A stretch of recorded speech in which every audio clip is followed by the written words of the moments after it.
I have always had a fascination with licensed video games. The good, more often the bad, and of course the weird. The weirder the better. When I was a kid, the home of weird licensed games was the PS1, or if you wanted to game on the go, the Game Boy Advance.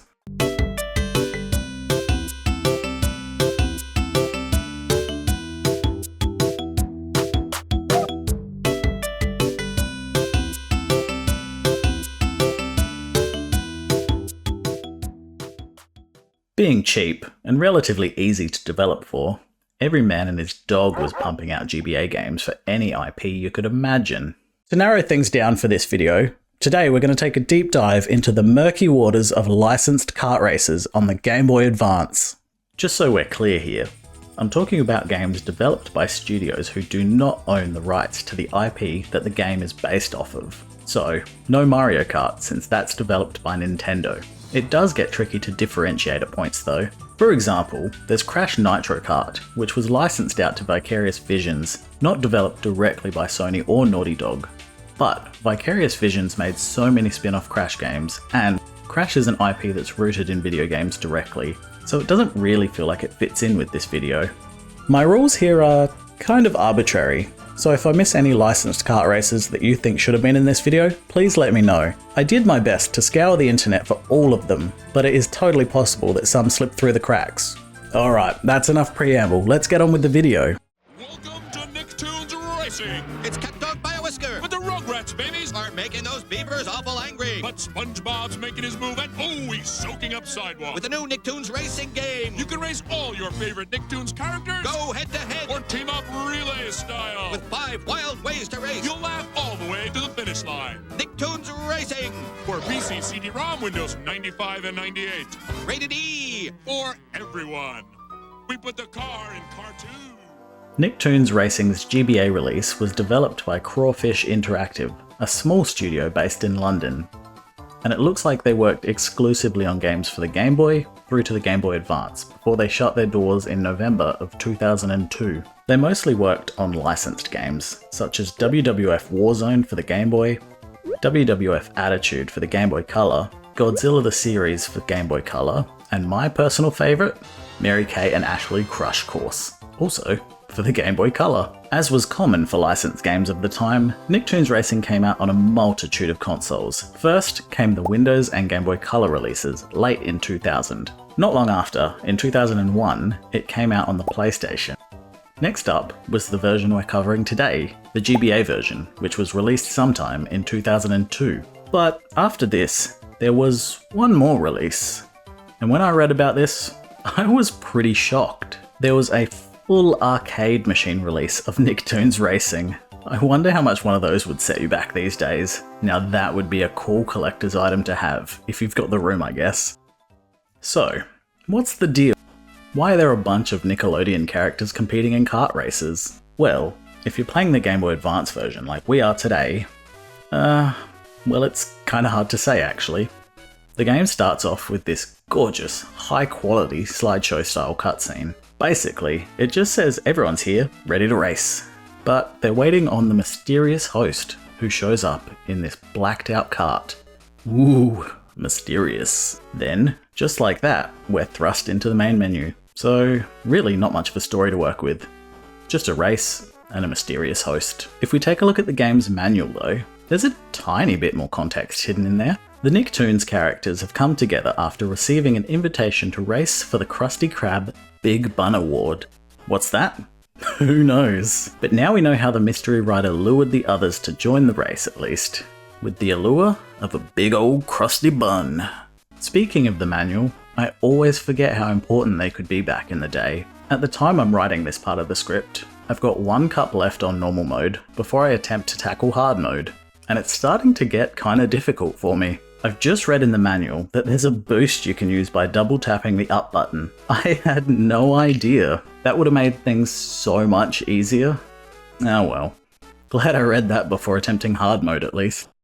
While we're on the topic of controls, let's talk about the gameplay. Nicktoons Racing is your standard kart racer. You can accelerate, brake, hop into a drift, and shoot items that you collect from the track. Unfortunately, there are no drift boosts like you might be used to from good kart races like Crash Team Racing or Mario Kart, but there are boost pads on the track that you can aim for. Other helpful things you might find along the track are item boxes, of course, but there are also these speed boost tokens. I can't really tell what they're meant to be. They kind of look like coral, or maybe those Jack toys. Do you know what I mean? I'm not really sure, honestly, but there's purple ones and they're the most common.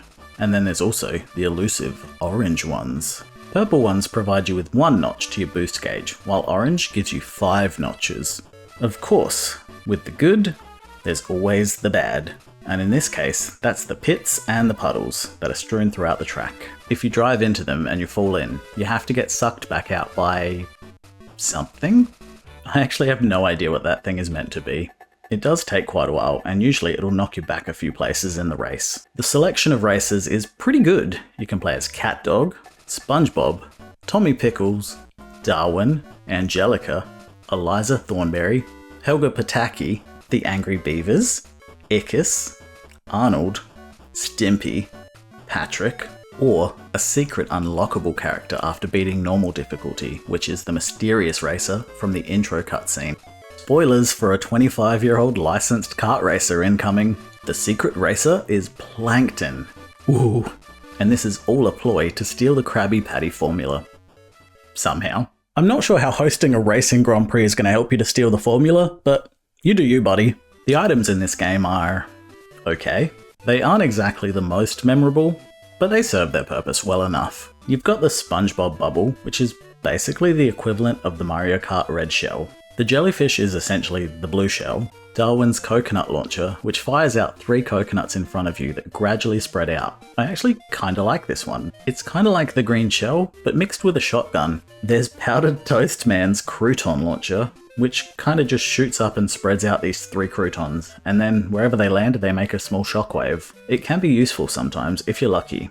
You can also shoot them over walls, which I'm sure could come in handy, but I never managed to utilise that in any meaningful way. Tommy's talcum powder is dropped behind you and it becomes a static road hazard, kinda like a banana. But after reading the manual, I've learnt that this is also one of a couple of items that you can hold behind you to keep your back safe from projectiles. There's also Ickis's trash can, Goose, and Stimpy's gritty litter, which work in the exact same way as Tommy's talcum powder. I had no clue what Goose was, but I noticed in the manual that there's a little trademark symbol next to it.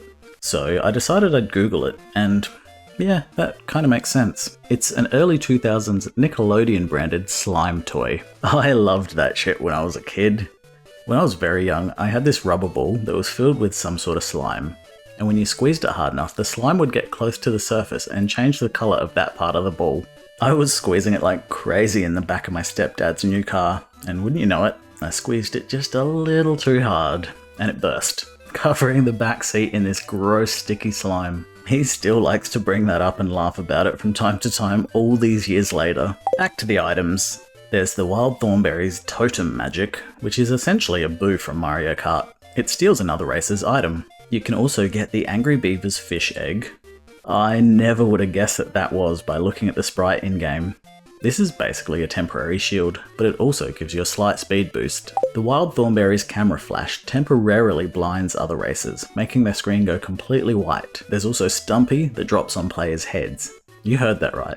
The manual calls this Stumpy, even though in the Angry Beavers show his name is actually Stump. I don't know how they managed to mess that up. And last but not least, there's the Angry Beavers Time Machine, which slows all other racers down significantly for a brief period of time. The music in the game didn't really blow me away at first. Before I started playing this game, I'd been playing Mother 3 a lot, and oh boy, the soundtrack for that game is phenomenal. Like, oh my god, some of the best video game music of its era. So in comparison, this was pretty lackluster. The more I played the game though, the more it started to grow on me. Especially that opening theme. The banjo just plucking away in the background is great, and it really gives some extra depth to a song that might otherwise just be kinda meh. But in combination with that catchy main melody, it really works. From what I can tell, some of the songs in the game are just straight up chiptune versions of the show's theme songs, and done quite well actually, especially the Ren and Stimpy theme. Others I'm not too sure about. I think they might be chiptune versions of some music from the show, but like not the title theme. so I'm a bit less familiar with them. But they could also be just original songs that are meant to fit the vibe of the show. Either way, they're all pretty good. You know, for someone who's been a musician their entire life and played in bands for the last 14 years, I really struggle to talk about music in any meaningful, coherent way. I guess I just know what I like and what I don't like. I just can't explain it. The standout song for me out of the actual track themes is definitely the Hey Arnold song. I think it's the intro theme song, but take that with a grain of salt. I haven't seen the show in years. But either way, it's super catchy and enjoyable to listen to on a loop while racing. The sound effects, on the other hand, are interesting. The car's engine sound effects are fine, if not a little too loud and annoying, but the speed boosts just straight up sound like a cannon shot. The racers are totally silent until they get hit by an item, which I guess isn't really out of the ordinary for kart races. Most of them sound fine, just very compressed versions of sound bites from the show. But for some reason, Tommy's sound effect is Chucky screaming, and Arnold has Harold's laugh. How did that happen? Chucky and Harold aren't even in the game. Also, the Angry Beaver's sound effect just kinda sounds like a horse. I think it's meant to be this noise. But it doesn't really sound like that at all. I guess we should talk about the tracks themselves. This is the first game I've played after deciding to make this video, so I had no point of reference, and my first thought was, man, this game is ugly, and the tracks are pretty boring. I was so naive back then, so innocent. This game, so far anyway, is one of the best looking kart races I've played for the GBA, and has the most interesting track layouts. Each track's theme is instantly recognisable. You know where you are when you're racing underwater in Bikini Bottom. They have those floating flower thingies in the sky, and there's recognisable buildings all throughout. The same goes for nearly every other track. The Hey Arnold tracks are just in a city, but you can tell immediately that it's from Hey Arnold. They really nailed the art style. There are a couple that I wouldn't recognise if I didn't see the name of the track, such as R Real Racing. It doesn't really give off R Real Monsters vibes to me. It kinda looks like you're in hell, with some random overturned cars thrown in for good measure.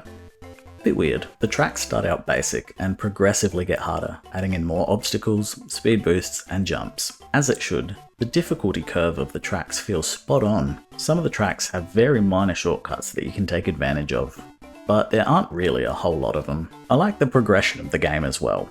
I'm sure there are some people out there who don't love that you can only start out on easy, which is essentially 50cc's mode. But I personally love that feeling of accomplishment, unlocking each new cup as you beat the last. Starting out pretty slow and easy, and then, over time as you get better at the game, you move on up to medium, and then eventually hard, where, as the name suggests, it actually does start to provide a challenge. Who here has heard of retro achievements? A few of you? Cool. I'm a big fan of retro achievements. This is a website you can sign up to, and then on a lot of modern emulators, you're able to connect your retro achievements account and start unlocking achievements for your favourite classic games, just like you would on Steam or on the PlayStation. When I started playing Nicktoons Racing, I had a quick look at the achievements list and I thought, maybe this game could actually be my next mastery. Mastery is what you call when you unlock all the achievements in the game. It didn't look too tough, and I thought it'd be a good way to ensure I saw everything that the game has to offer before I talk about it for this video. This was my mindset right up until I reached hard mode. There's an achievement for each cup on every difficulty level that you need to come first in all 4 races. This was a piece of cake on easy and normal. I never once had to retry a cup because I didn't come first in every race. Then I got to hard, and the computer characters became relentless. Multiple times I was doing really well. I came first in the first 3 races. Then, on race 4, the computer would just take me out with a barrage of items at the last minute, causing me to lose the race. Sure, I won the cup and I unlocked the next one, but I didn't get that precious achievement. After quite a while of this, I got fed up and I decided to give up on mastering the game. For now. And I just completed the rest of the cups, ignoring the added challenge of coming first in every race. I still had a lot more kart races to play before I could even start this video, and I didn't want to waste too much time on this. In the end, it took me about 2 hours to beat all 3 cups on all 3 difficulty levels. So it's a pretty short game, but it's a lot of fun, and I think it's worth a try. This is definitely one that I'm going to go back and try to master on retro achievements later. My one gripe with this game though is, where's my boy Doug's recognition? Why can't we race as Doug, or even Skeeter? Now for a quick getaway. Start your engines and get ready to burn rubber in the most outrageous kart racing video game ever, Cartoon Network Racing. Race as your favorite Cartoon Network characters, each with their own unique and crazy tune powers. Use special weapons to blow by the competition. Compete in over 24 exciting circuits that will push your driving skills to the limit, or challenge your friends in multiplayer mode. Do you have what it takes to bring home the cup? Cartoon Network Racing, available now for PlayStation 2 Computer Entertainment System and Nintendo DS, rated E for everyone. Cartoon Network Speedway took me by surprise. This game is, well, it's ugly, but I had a surprisingly good time with it. I guess looks aren't everything. I feel like I've heard that somewhere before. Cartoon Network Speedway was developed by DC Studios, who also developed iconic games such as Bratz for the Game Boy Advance, PlayStation and Windows, Charmed for Java phones, State of Emergency 2, but most interestingly, they were also the developers of the once thought to be lost Kenny vs. Spenny vs. Phil PC game. I won't go into details, but between the years of 2006 and 2021, this game was considered completely lost media, until it was found by some very dedicated lost media enthusiasts. After this video is finished, check out Spammerica's amazing deep dive video, it's really fascinating. Cartoon Network Speedway was released in November of 2003 exclusively to the Game Boy Advance, to somewhat mixed reviews. The general consensus was that the game has bad, choppy graphics and it's too slow. Both are points that I totally agree with. At first, you can choose from a roster of 6 racers, Ed, and Eddie all crammed into one car, Courage the Cowardly Dog, Sheep from Sheep in the Big City, a show I completely forgot existed, Johnny Bravo, Cow, or Chicken. You might think that you unlock the rest of the roster by completing the different championships, like in most kart races, but you'd be wrong. To unlock the new characters, you need to complete races in challenge mode. What is challenge mode, you ask? Well, if you just held on for 1 second, I would have started explaining it. Jeez, talk about impatient. Anyway, challenge mode features the most unique aspect of the game, star points. Each race in challenge mode provides you a star point score that you must attain while also winning the race in order to complete the challenge and unlock the next race. Star points are awarded for a number of different things, such as overtaking someone, being the fastest off the starting block, hitting an opponent with a weapon, setting a new lap record, dodging an attack such as a locked-on homing weapon, and lastly, collecting 5 star icons on each track. But wait, there's more. If you collect one of these orange blobby things, which is apparently called a sidekick, you'll earn double star points for the duration of that power-up. These last for 15 seconds, and in addition to double star points, they also give you a slight speed increase and provide invulnerability to some attacks. Each star power that you collect while you have a sidekick active adds 10 seconds to your timer as well. Alright, back to the character unlocks. The unlockable characters are Johnny 2x4 with Plank from Ed, and Eddie, Muriel from Courage the Cowardly Dog, Swanky from Sheep in the Big City, Little Susie from Johnny Bravo, Super Cow from Cow and Chicken, and Red Guy from Cow and Chicken and I Am Weasel. I love that you can unlock Red Guy, he's such an underrated character. But also, why can't we play as I Am Weasel or I Are Baboon? As you'd expect from a kart racer, each character has unique stat distributions, consisting of top speed, grip, and weight. Interestingly, the weight of the character actually affects multiple aspects of their performance, including their acceleration and top speed. Even though they have a speed stat for that, which seems to be the same thing, that's kind of confusing. Also, the turning ability, which again sounds kind of like the grip stat, and also their ability to jump. So yeah, weight has a really big effect for some reason. You might have noticed that I skipped over the story this time. Well, that's because there is no story, like none at all. You just race to win some championships. You want to know why? Well, shut up, just race, that's why. Interestingly, not only do you unlock races in this game, but you also unlock new items. I don't think I've seen that in any other kart racer, they all just have every item available from the start. Beating championships and getting certain star point scores throughout your championship races will also unlock new items, including triple variants of some of the default weapons, such as the rocket fuel speed boost, the wiener missile, the custard pie mine, and the homing wieners. Most of the items in the game act as pretty standard kart racer items. There are a couple of interesting ones that stood out to me though.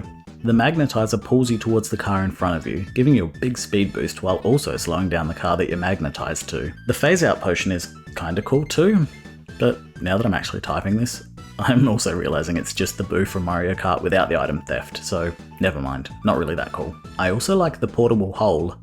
I'm sure there are similar items in other kart races, but off the top of my head, I can't think of any. This is a hole that you place onto the track and it turns invisible. If another racer drives over it and they fall in, they have to be plucked back out and put back onto the track. Just like if they'd fallen into one of the regular hole hazards on the track. The racing in Cartoon Network Speedway feels pretty damn slow, unless you have a sidekick active, and then it speeds up to something a little more enjoyable. And that's probably my biggest gripe with the game. When you play a kart racer, you want to feel like you are zooming around that track at a high speed, not chugging along at a snail's pace. I assume that this was done to make it easier for young kids, as you don't need a fast reaction time to make any of the turns or avoid the pitfalls, but my god, it is just so slow. It's a real shame, because overall, I had a lot of fun playing this, way more than I expected. Going for the star points in challenge races was really satisfying, making sure that I avoided the stars until I had a sidekick active to ensure I got double points.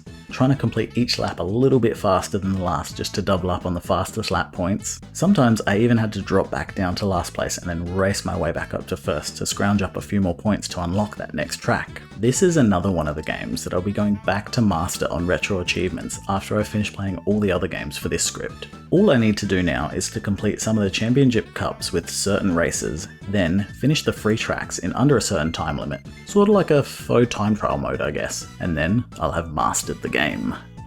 It shouldn't really take me all that long, and I genuinely enjoy ticking off the challenges for this game. It's pretty easy, but it's nice after a hard day's work to just come home, chill out, and unlock a few achievements. I wouldn't play this one if I was looking for any sort of challenge. It is clearly a kart racer with children as the target audience in mind.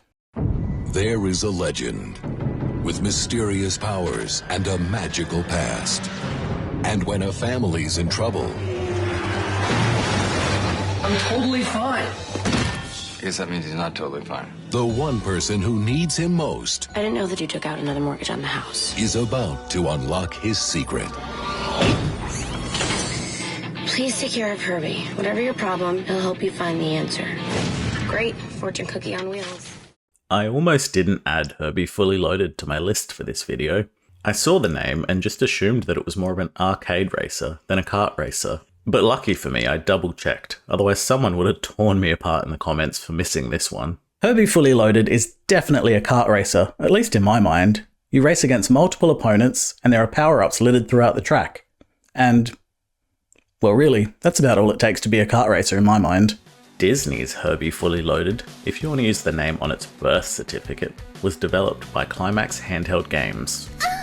That's, quite a company name. Climax are a British development studio with a very interesting catalogue of games they've worked on, including the PS1 port of Diablo, Silent Hill Origins for the PSP and PS2, quite a controversial entry in the series, as well as Silent Hill Shattered Memories for the Wii, PSP and PS2. Herbie was one of the later releases that we're covering today, coming out in June of 2005 in North America and August 2005 in PAL regions. This makes sense considering that the movie the game is based on came out in May of 2005. It's not really going to take long to cover everything about this game, because this game has barely any content to cover. It's as bare bones as you can get. You can only race as Herbie, there are no other characters, and all the other races are just the same basic race car but with different coats of paint. There are 3 game modes, but they're all essentially the same thing. Story mode is the main game mode. You race through 8 tracks and you need to place first in each race to progress.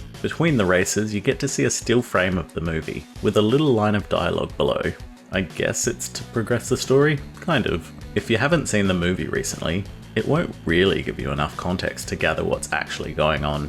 Considering story mode is the main game mode, you might be surprised to hear that it took me all of 21 minutes to beat story mode from start to finish. Imagine getting this game for Christmas and finishing the whole thing before Christmas breakfast even starts. You'd be pretty bummed. Your parents probably would be too after forking out $50 for 20 minutes of fun, and calling it that is quite a stretch. But that's okay, there's still 2 more modes, right? Well, there's free race mode, where you just select a track, the CPU difficulty, and then race a single race. And lastly, there's championship mode. Championship mode is story mode, just without the cutscenes in between. Okay, not quite. You can also choose your difficulty level in Championship mode, and you only need to come in the top 3 to proceed, not necessarily in first. But it is still just racing through the same 8 tracks in the same order, so it feels very much the same as story mode. So there's the 3 modes that are basically the same thing. There's also only 4 items in the game: the yellow star, the red star, the blue star, and the green star. Very creative. The red star shoots a spare tyre out of the car's boot. It's really hard to aim, but it's not impossible to hit someone. The blue star is your standard speed boost. The green star is a little hop that you can use to jump over track hazards and other races. I don't think I ever really found a use for this item. Lastly is the most interesting item, the yellow star. This is the only item that's activated immediately upon collection. The others can be stored and used with the L or R buttons. The yellow star spins Herbie around and gives you a longer speed boost than the blue star, but with the downside of having to race backwards. This item is actually kind of cool. It's a bit of a risk versus reward scenario. If you aren't in a good spot when you collect this item, you'll spin backwards right off the track. But if you are in a good spot, you can recover nicely and dash off with a massive speed boost. The only other thing worth mentioning with the item pickups is that they appear to be randomly located. So sometimes the game will spawn a helpful pickup, but it's just a tiny bit off the track. So you might end up slowing right down in the off-road section if you're tempted enough to try going off track for that elusive star pickup. I also noticed that the more often you collect a yellow star, the more likely that the next pickup to spawn will also be a yellow star. I found it quite useful to store an item from one of the other pickups, then just keep going for the yellow stars and avoiding any of the others, as technically, the yellow star is the most useful item. Only if you're able to pick them up without sending yourself careening off the road though. The soundtrack is laughably small. There's only 7 tracks and the total runtime comes in at a whopping 11 minutes and 58 seconds. But you know, I kinda like it. I wouldn't say it's good, but there's a certain charm to it. It sounds like something I would have written on my pirated copy of Guitar Pro 5 back in high school.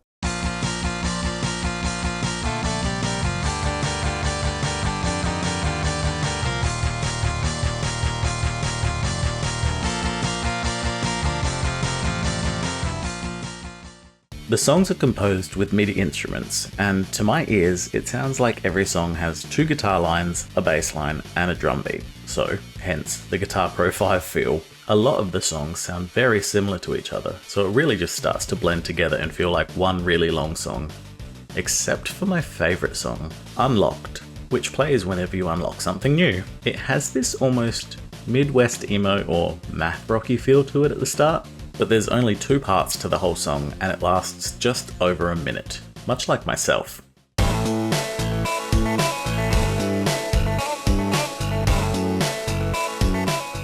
So I've just spent the last however many minutes bad-mouthing this game, but you know what? To be honest, I enjoyed my 45 minutes with this game. You know, it was kinda nice to just pop on a YouTube video on my second monitor, play a few races, and see how many CPU characters I could overlap in a race.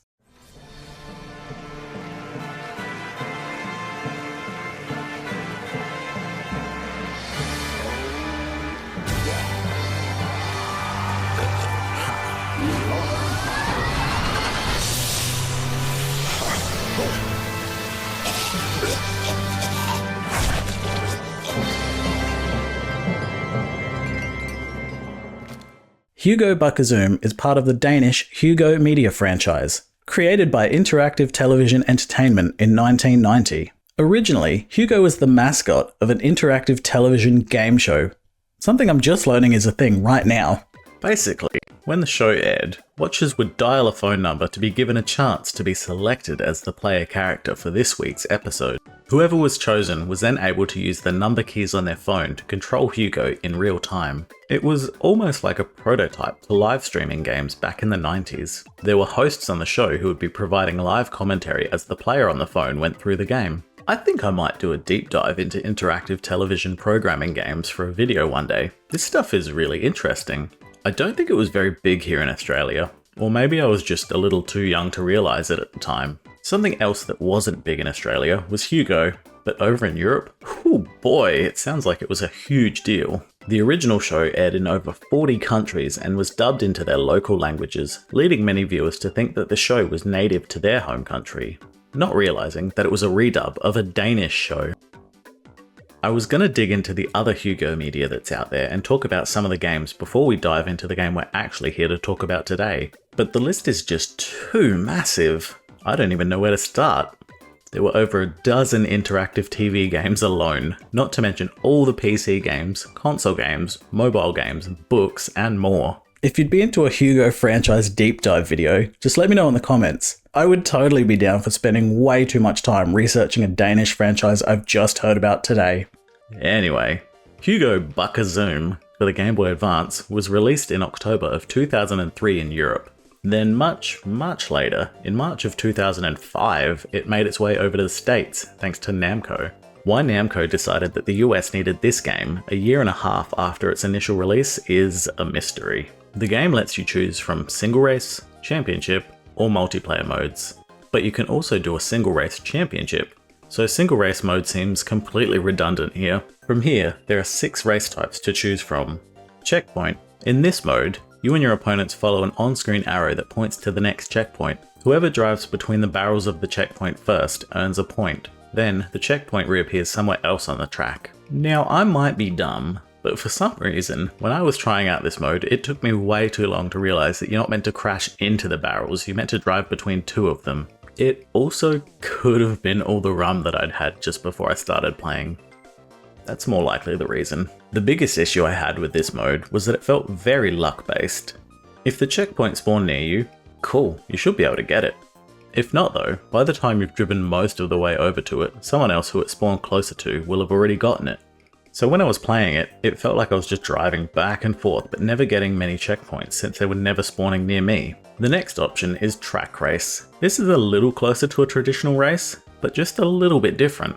Basically, it's checkpoint mode, but the checkpoints don't disappear after someone drives through one. There doesn't seem to be a set order to race through them though, you still need to follow the arrow to a random checkpoint on the track. But it does feel much more fair, since if you're beaten to that checkpoint it doesn't really matter, you can still get your point. Bring 'em Home tasks you with grabbing as many little green bugs and bringing them back to the hot air balloon in the middle of the map as you can within the allotted time. I actually enjoyed this mode a little, at least compared to the others that I'd tried by this point. After you grab a bug, it hangs out in a little bubble behind your car until you drop it off, so others can ram you from behind to free the bugs, then try to grab the bug for themselves.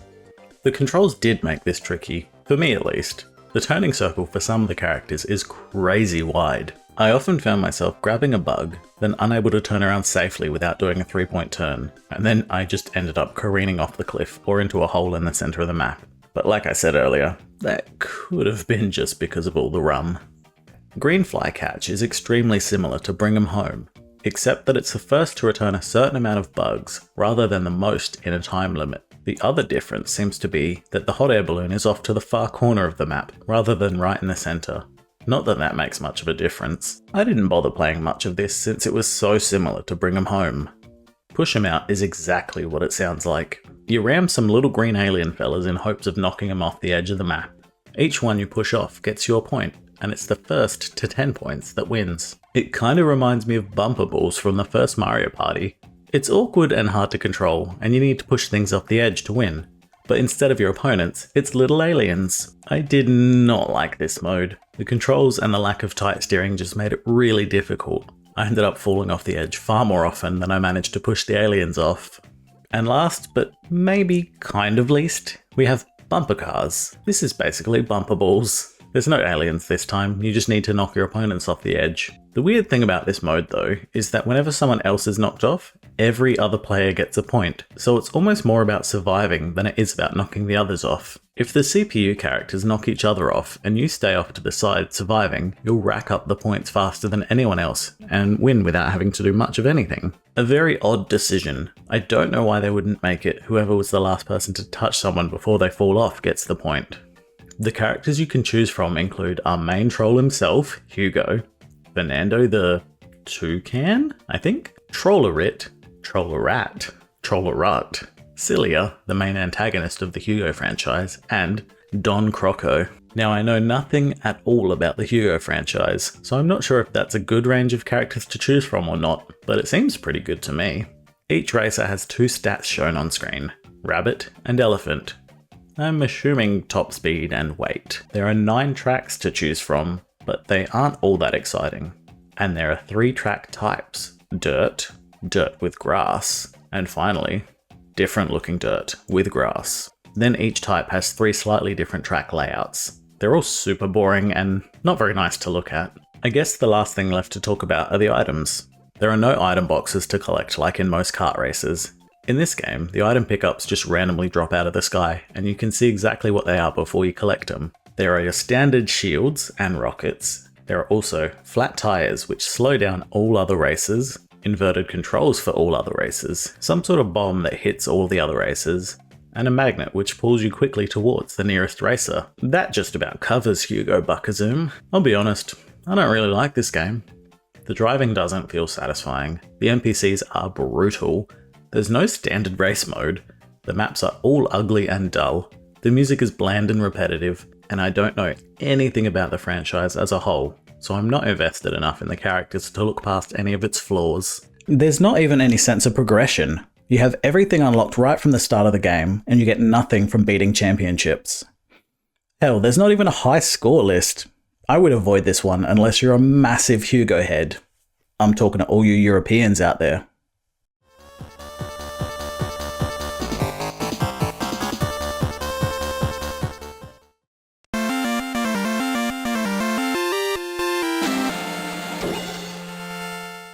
Look, let me address the elephant in the room.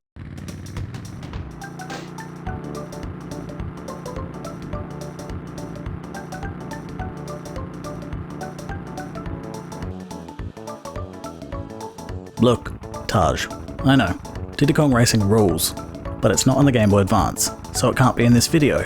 Oh, the other elephant in the room. Right, well, I'm aware that Konami Krazy Racers is technically not a licensed kart racer. It was made and published by Konami and uses only Konami characters. It's the exact same reason that Mario Kart isn't included in this video. In my defense though, I kinda forgot what makes a licensed kart racer licensed, so I chucked it on the list. After playing it, there is no way in hell that I'm not including this masterpiece in this video. It's crazy. Puns. That this game was a launch title for the system. It's incredibly impressive, especially compared to some of the other licensed garbage that I've been playing for this video. When you load up Konami Krazy Racers, you're immediately greeted by this absolute banger of a song.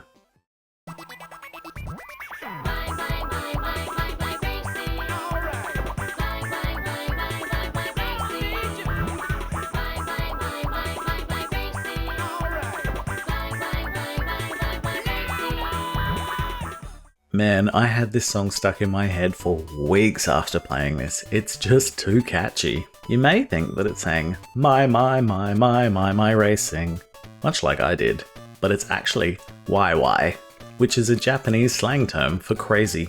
Or like a cry for joy, like yippee! Japanese is hard and confusing. But in Japan, this game is Konami YY Racing, and actually part of a larger Konami YY game series that I definitely want to cover on this channel in the future.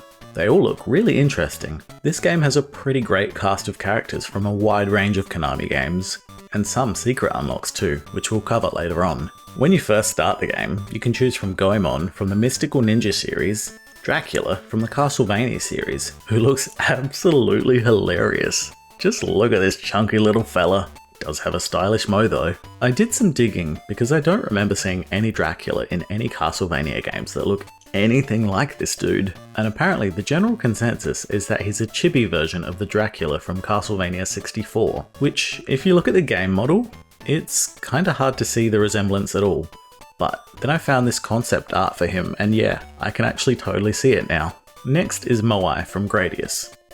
I think that's how you pronounce it, but I'm not certain. The dude is literally just a Moai Easter Island statue, and I love it. I've played as him a fair bit just because he's goofy. There's also Cyborg Ninja from the Metal Gear series. I know absolutely nothing about Metal Gear or Metal Gear Solid, but from my research, it looks like this is Grey Fox. But there are also other cyborg ninjas throughout the series.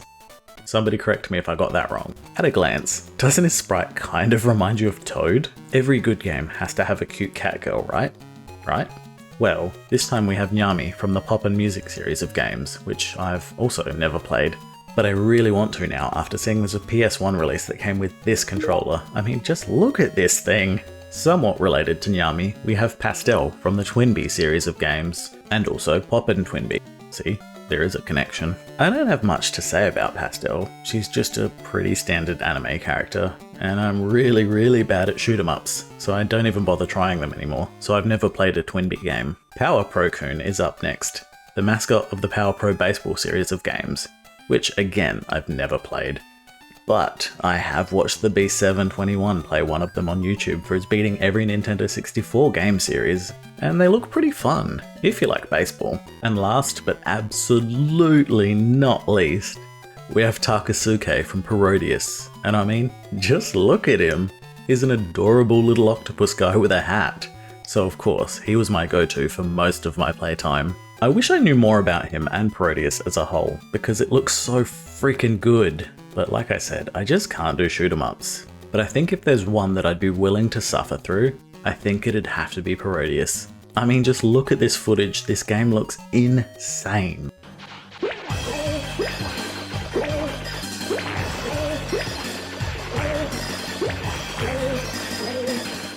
Something that separates Konami Crazy Racers from other games in this video are the licenses. Have you ever played Gran Turismo?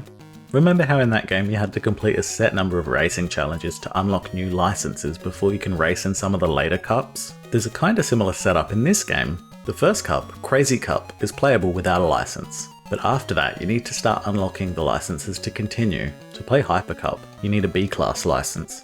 To get your B-Class license, you have to complete 2 challenges. Firstly, completing Time Attack on Poppin' Beach 1 with a time of 1 minute or less. The second challenge is a one-on-one race against a CPU opponent on a random map from the Crazy Cup. It's not very substantial, but it is something small that helps to flesh out the game a bit. Getting this first license will likely not pose any challenge or take you more than 5 minutes, but it does feel kinda nice, like a little accomplishment when you do get it. The rest of the license challenges are very much the same, but with increased difficulty, beating time attacks, one-on-one races, and some standard races too. The final license, the S-Class, is only for bragging rights, as you don't need it to unlock anything else in the game. It's really just one final challenge to show that you are the best. During standard races, you'll notice red and blue shells on the track. These are the item boxes. Blue bells will give you a turbo boost item, whereas the red bells will give you a randomly selected offensive or defensive item. The red items are a barrier to protect you from enemy attacks, a blue missile which shoots 3 missiles directly ahead, the red missile which is a locked on version of a blue missile, a battery which hits all enemies with an electric shock, eye wrap which makes you invisible, ice crash which drops icicles behind you, pigs which turns all enemies into pigs, slowing them down, Scooper Drill, which digs a hole that slows down any racer who falls into it. It's very similar to the portable hole from Cartoon Network Speedway that I was previously praising for being such a unique item that I'd never before seen in a kart racer. And lastly, there's a time bomb, which blows up 3 seconds after it's dropped, or if an enemy hits it before then. You might notice that if you collect more than 1 bell of the same colour in a row, the little bar in the top left corner goes up. Now I thought this might be like in Digimon Racing where each time you get the same coloured balloon, your item gets stronger, but unfortunately, that's not the case. In Konami Crazy Racers, you can hold up to 3 of the same item, so each time you collect the same coloured bell, you get another one of those items to use. There is another way to get multiple items that I did not understand during my playthrough. This is why you should always read the manual to these older games before you play them. On the racetracks, you've probably seen these coins that you can collect. Well, you can spend them in the item shop from the main menu. I tried to buy an item, and I couldn't figure out what it did. I didn't start with that item next race, and I couldn't just use it, so what exactly did it do? Well, it turns out that when you buy an item in the shop, it just means that next time you collect that item during a race, you'll have an extra one of it to use. So if you buy one of them in the shop, when you collect it in a race, you'll have 2 uses rather than just 1. Or if you buy it twice in the shop, then you'll have 3 uses. Not a super useful feature really, but it would have been nice to understand that during my playthrough. I guess it's time to talk about how the racing actually feels. I'll get this out of the way right off the bat.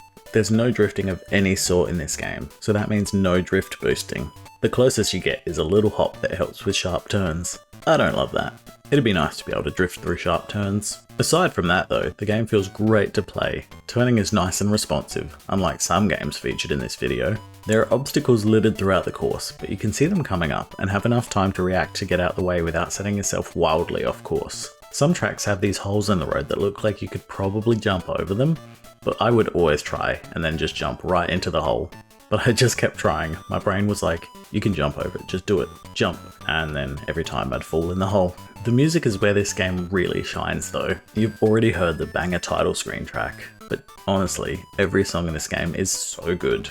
Are you surprised though? It's a Konami game after all. The track songs are mostly GBA recreations of music from the games that they're based on, which is really cool. The two standouts for me are Ganbare Dochu, which plays during the Goemon tracks, and is based off the song Kai Highway from Mythical Ninja starring Goemon on the Nintendo 64. The other standout is Magma Castle from the Castlevania tracks. Obviously it's going to be good. Castlevania is known for its amazing music. This one is loosely based off the level 1 music from Castlevania 3 and the stage B beginning from Super Castlevania 4. Lastly, I want to bring up the course select music.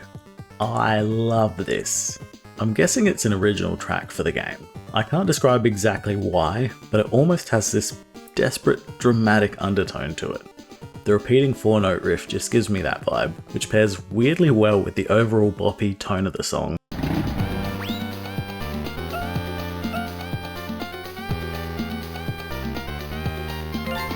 If you've finished all the races and you've gotten your S rank license but you still want more, there's always battle mode and the secret unlockable characters. There are only two types of battle mode events. There's Bomb Chaser, which is essentially chasey, or tag. One person has a bomb following them and they need to chase down and hit another racer to pass the bomb onto them. Whoever is holding the bomb when the time runs out is the loser. This is way harder than it sounds. I gave it a quick go and I really struggled to actually hit anyone to pass off the bomb. The other battle mode is Chicken. This one's weird. Basically, you're auto-accelerating down a 400 meter track and you need to brake to come to a complete stop as close as possible to the finish line without actually crossing it. Whoever gets the closest wins. If you cross the line though, you're disqualified. I could see this being fun for like 10 minutes maybe when you're a kid, but nothing more than that really. You don't even unlock anything from winning these events. Now for the spoilers, I guess? There are 4 hidden races you can unlock by completing certain requirements. First up, and probably the best in terms of stats, is Bear Tank. He's from a Nintendo 64 Japanese and European exclusive fighting game called Rakuga Kids, which I have never heard of, but after watching 5 minutes of gameplay, now I really want to play this. It looks so cute. Even if I'm literally the worst person at fighting games in the world, I still want to try it. Bear Tank is unlocked by collecting a diamond on the Cyberfield 2 track during the Grand Prix mode. This one's pretty damn easy to find. Next up is Abisimaru from the Mythical Ninja series, a favourite of mine. I love this little dork. You can unlock him after first unlocking Bear Tank, and then beating the time attack records on Ganbare Dochu 1 and 2. Not too tough if you're using Bear Tank, that boy gives Sonic a run for his money. There's also King from the Pop and Music series, who is quite clearly an Elvis knockoff. I don't know anything about the Pop and Music series really, and his character design just doesn't interest me, so he's kinda just meh in my opinion. You unlock him by collecting a diamond in Skybridge 2 during the Grand Prix mode. This one's quite a bit more difficult and I have no idea how you would realistically find this one without a guide. And last, but certainly not least, is Vic Viper from Gradius. It feels so out of place, a full-on little spaceship flying around in this mascot kart racer. I love it. He's also pretty damn fast, worth the effort to unlock, but boy did it take some effort. To unlock Viper, you need to find a diamond on Moon Road during a Grand Prix, and you need to do a couple of boost jumps with some very tight mid-air turns. This one took me a good half an hour or so of just trying non-stop. I almost gave up a few times, but I did get there in the end. I played Konami Crazy Racers a lot compared to all the other games in this video. I beat every cup, I got all the licenses including the S license, and I've just gone back to play it a few times afterwards just because I really like the game. If you're going to play any kart racer on the Game Boy Advance, that's not Mario Kart, I would definitely make it Konami Crazy Racers.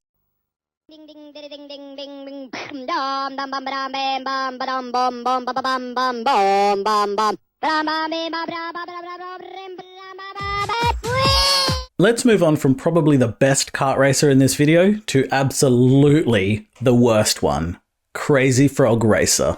If you're old enough to remember Jamba ringtone ads playing on TV constantly, then you've probably got this little idiot's voice burnt into your brain.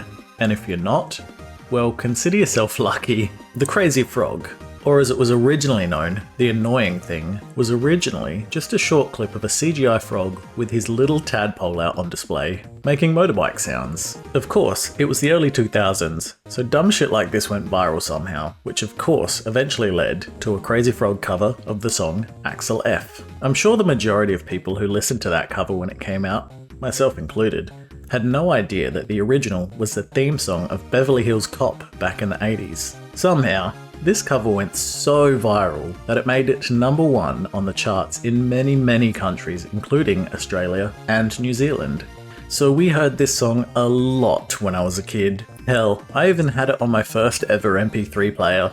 This thing only fit like 30 songs on it, and I thought Crazy Frog's Axel F was good enough to take up one of those precious spots. When I think back on myself as a child, I very frequently just have to wonder, what the hell was I thinking? This is another one of those times. To the surprise of absolutely no one, once the Crazy Frog really took off, merch started popping up with this little guy's face on it wherever you looked. This was also the peak of licensed shovelware games, so of course they had to make a few games to cash in on his froggy fame. So today we're going to take a look at the worst of the worst, the Crazy Frog Racer. This came out on December 5th of 2005. Just in time for unsuspecting parents to buy this for their poor children. As with all good shovelware, it had to be released on as many platforms as possible. So there's also a Nintendo DS version, a PS2 version, and a Windows PC version, which I'm going to assume are all much better than this version. But that's too bad. We're here for GBA games regardless of quality. Please bear with me as I try to uncover the details of the development of this monstrosity. It was released exclusively in Europe and Australia. Lucky us, I guess? And there is very little information publicly available online. The Wikipedia page only has information about the PS2, DS and Windows ports made by another company. So of course, it's time to start digging deeper. In June of 2005, Wallaroo Licensing Company, acting as a representative for the creator of the Crazy Frog, Eric Wernquist, announced that it was licensing the Crazy Frog for the electronic market. A few days later, DTP Entertainment acquired the rights to publish a Game Boy Advance game starring the Crazy Frog. In July, the license for all other platforms went to Digital Jesters, who published the PS2 and PC versions of this game. I tried looking into Wallaroo Licensing Company because the name caught my eye. There's a small town a couple of hours from where I live called Wallaroo, but it looks like that's purely coincidental. When I googled the name, I got one page that was actually relevant. The rest was not related to the company at all. There's an article on GameIndustry.biz titled Wallaroo Licensing Company offers the Crazy Frog for worldwide licensing. The only information on Wallaroo Licensing on that page states that Wallaroo Licensing is an innovative licensing agency representing unique characters, acting personalities, brands, trademarks, kids' properties, and associated services, with a straight focus on the convertibility for the electronic entertainment market. Wallaroo Licensing is part of the IMC Interactive Media Consulting Network. IMC Interactive Media Consulting, GmbH, is Europe's first full-service agency for interactive media, located in Cologne, Germany. With excellence in producing, marketing, PR, and licensing, IMC offers an effective unit working for developers and publishers worldwide.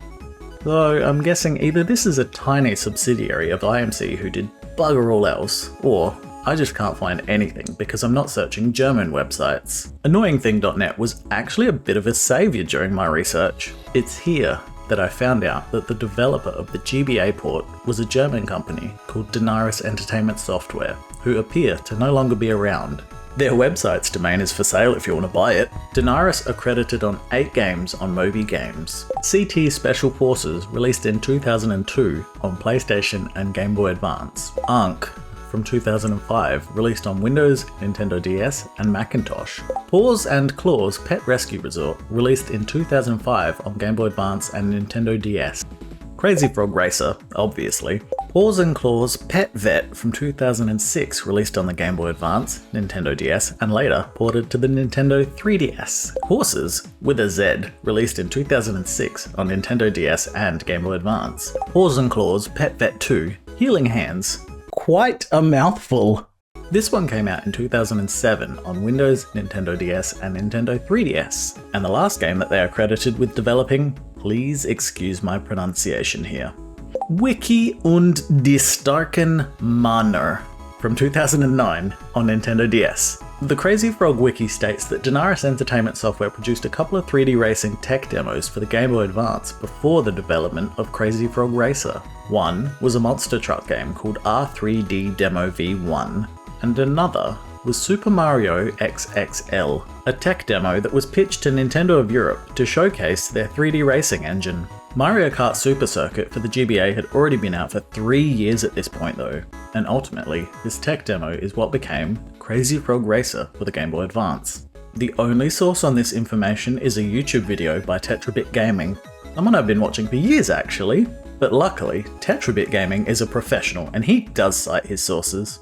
There's a Forest of Illusion page hosting these tech demos with all the information about them too. Anyway, I think that's enough of a deep dive into the development. Let's move on to the gameplay. I'm going to try not to be too harsh on this game. It looks to me like a small development studio just trying to find their footing with this game, but my god is it rough. So, right off the bat, we're greeted with this very bland title screen, with the letter Y doing some very heavy lifting to cover the Crazy Frog's cheeky little froglet. A boring title screen would be fine, if it was at least playing a Crazy Frog song, but they didn't even manage that. It's just some generic title screen music. Like, come on guys, you didn't even do the bare minimum here. Once you press start, you're given 4 options for game types. There's Tournament, which is your standard Grand Prix mode. Select your speed, 50, 100 or 150cc. Then select your cup, from bronze, silver or gold. Each is unlocked after completing the last. I assume that there's only those 3, but honestly, I couldn't beat gold to see if there's anything past that point. The next option is Checkpoint Rally? I thought that this was a typo, and I was going to make a joke about them not even caring enough to spell check their game. But it turns out it's just the German or French spelling of rally, and they're a German studio, so we'll let that slide. In this mode, you need to race to each checkpoint before the time runs out.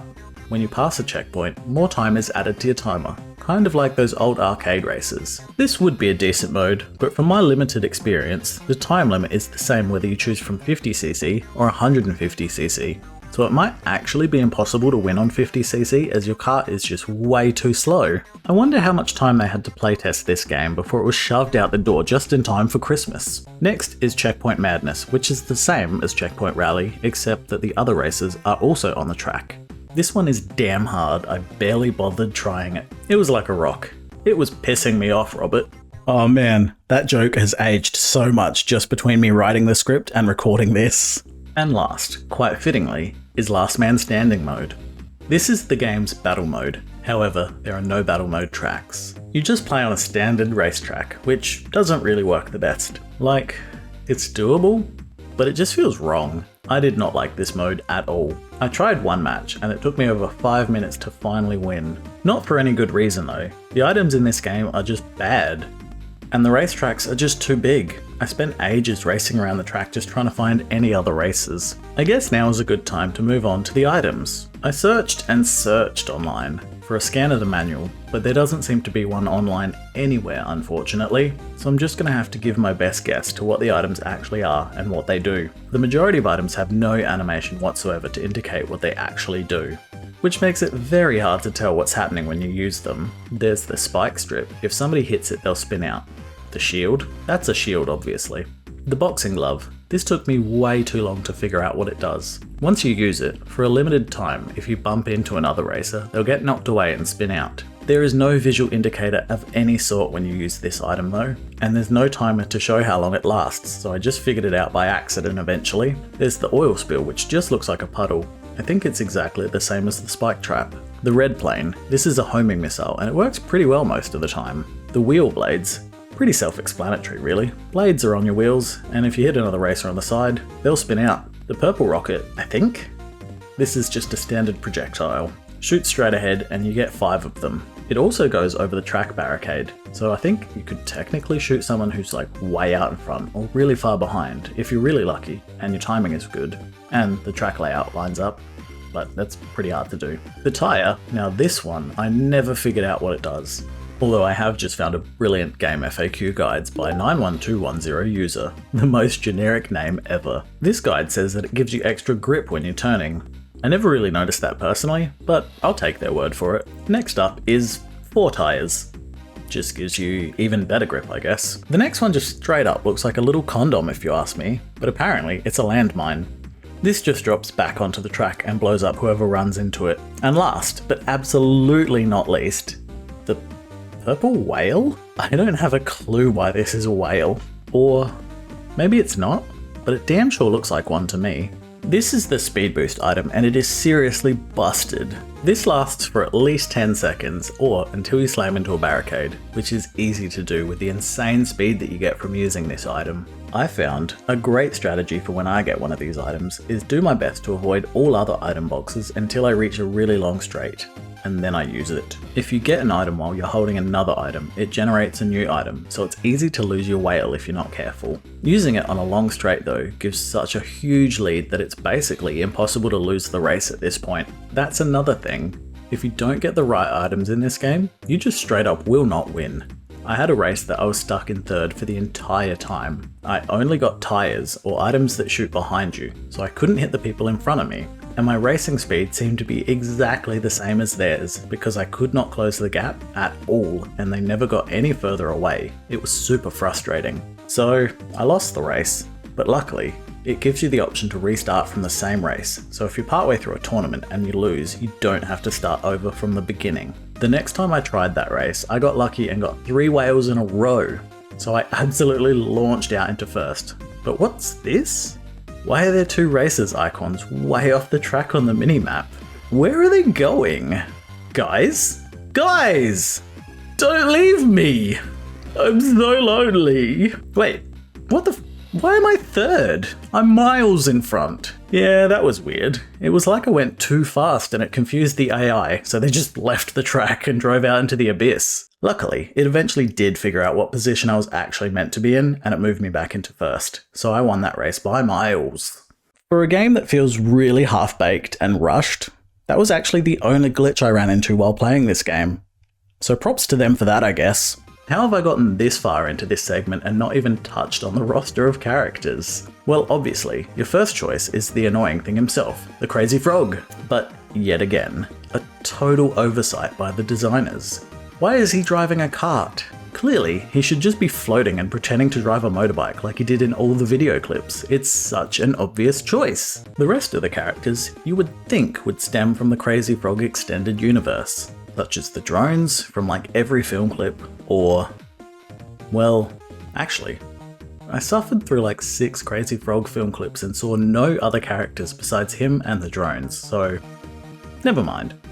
But we didn't even get the drones. Every character besides the Crazy Frog is made entirely for this game, and they aren't even in the other ports of the game. It's just weird. It's like this was a generic kart racer and they just threw the Crazy Frog in at the last second. So the other characters are Big Elk, Dream Boy, Puschel, who is supposedly based loosely off of an anime called Puschel das Eichhorn, which is the German version of Bannertail, the story of Grey Squirrel. There's also Rasta Dog, Mafia Hen, Toro the Bull, who was probably my favourite of the characters, but not the best to race as. And last, but not least, the very creatively named Punk Girl. Punk Girl is widely considered to be the best character in the game, and I would have to agree. Once I started racing as her, the game certainly did feel easier. The track locations aren't any more interesting than the roster. There are a total of 4 locations with different shaped tracks depending on which cup you're playing. There's the generic city track, the desert canyons, the parklands, and the slightly less city? This one has some grass, so it's different to the city. And that's about all there is for the Crazy Frog Racer on Game Boy Advance. This game feels almost more like a tech demo, with some quick branding slapped onto it rather than a fully fleshed out game. But I'm going to assume that the devs were under a time crunch to get this out by Christmas. I would love to hear from anyone who actually owned this game as a kid. I can't imagine you'd get too much enjoyment out of it.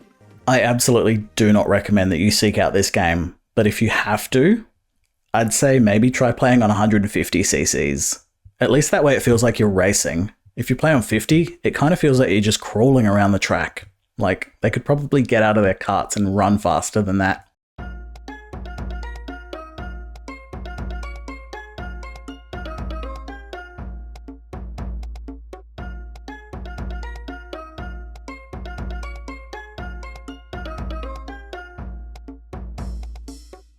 Do you remember that old Inspector Gadget cartoon? You know, the one from 1983? I have a vague recollection of this show, but I wasn't born until 10 years after it came out, so I'm guessing it ran on syndication for a very long time. Or maybe I watched it on Boomerang back in the day.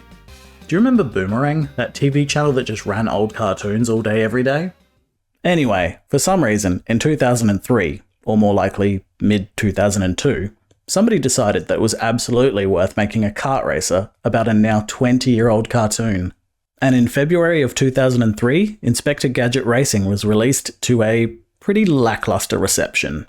The game was developed by Spanish studio Bit Managers, and was one of the last games they worked on before they were absorbed by Virtual Toys Barcelona. Before this, they had worked on games such as Baby Felix Halloween for the Game Boy Color, the Smurfs on a number of consoles including the Game Boy and the NES, pretty much every Turok Game Boy port, and Hugo 2 for the Game Boy.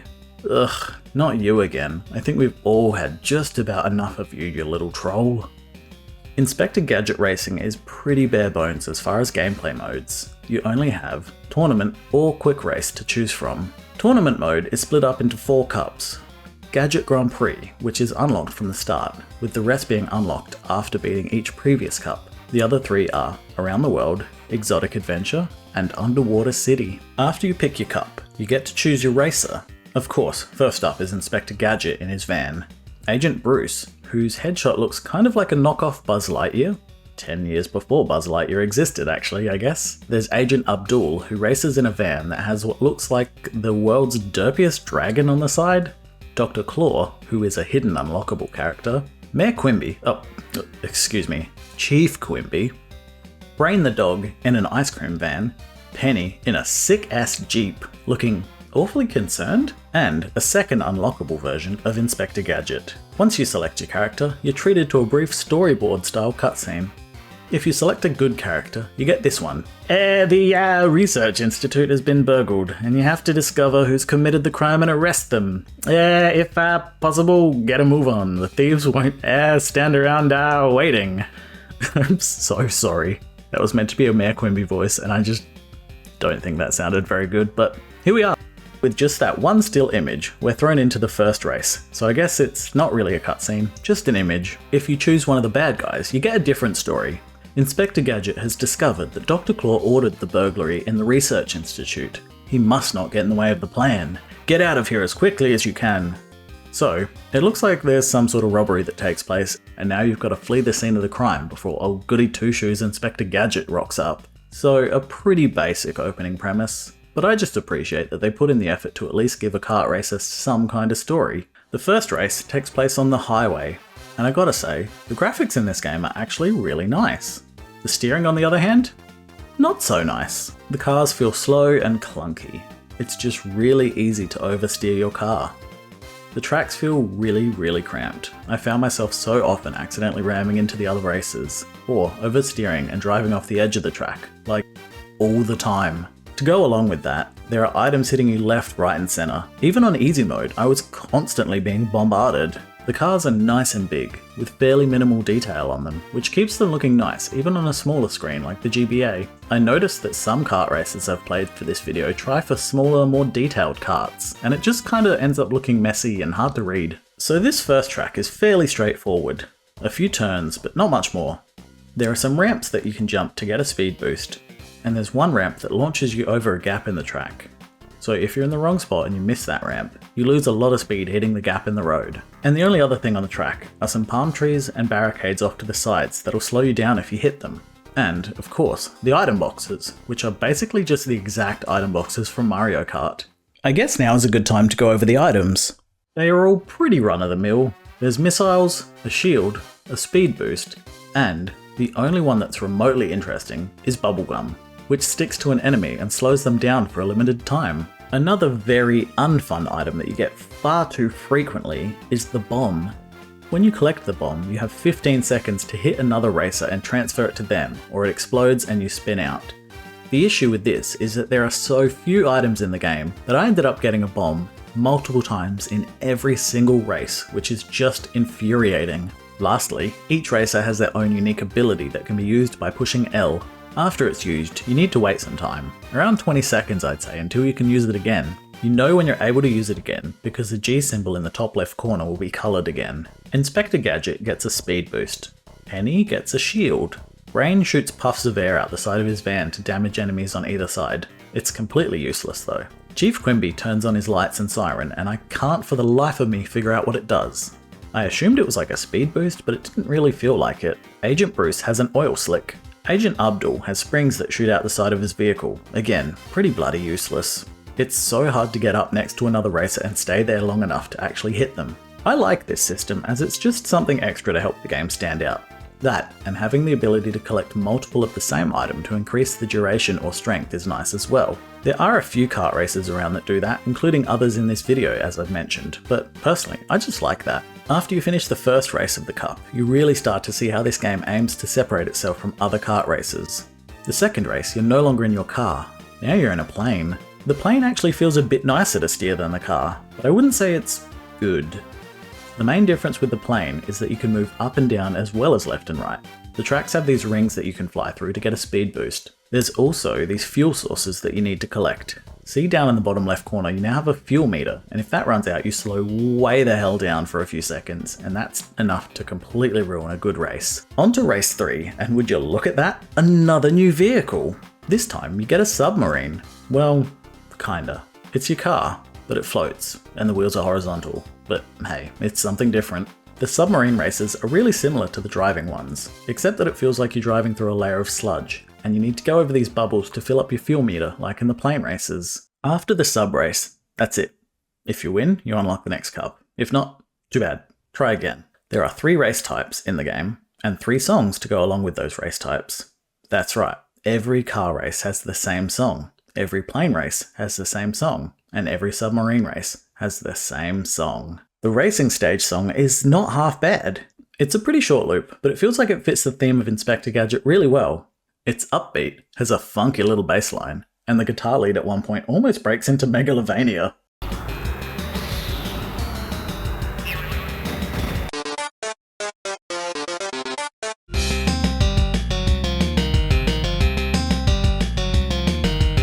In flying races, the music is, well, it's okay. I don't love it. There's nothing really memorable about it, but it's not like offensive or anything. The submarine track though? Ooh, that song has potential. It starts out with this picked guitar pattern that sounds really moody, but then just as soon as it gets going, it completely changes the mood like 1 bar in. It changes to a much more upbeat, synthy kind of song, and then a few bars into that, it changes again into what I can only describe as the Rah Rah Rasputin song, but slightly different.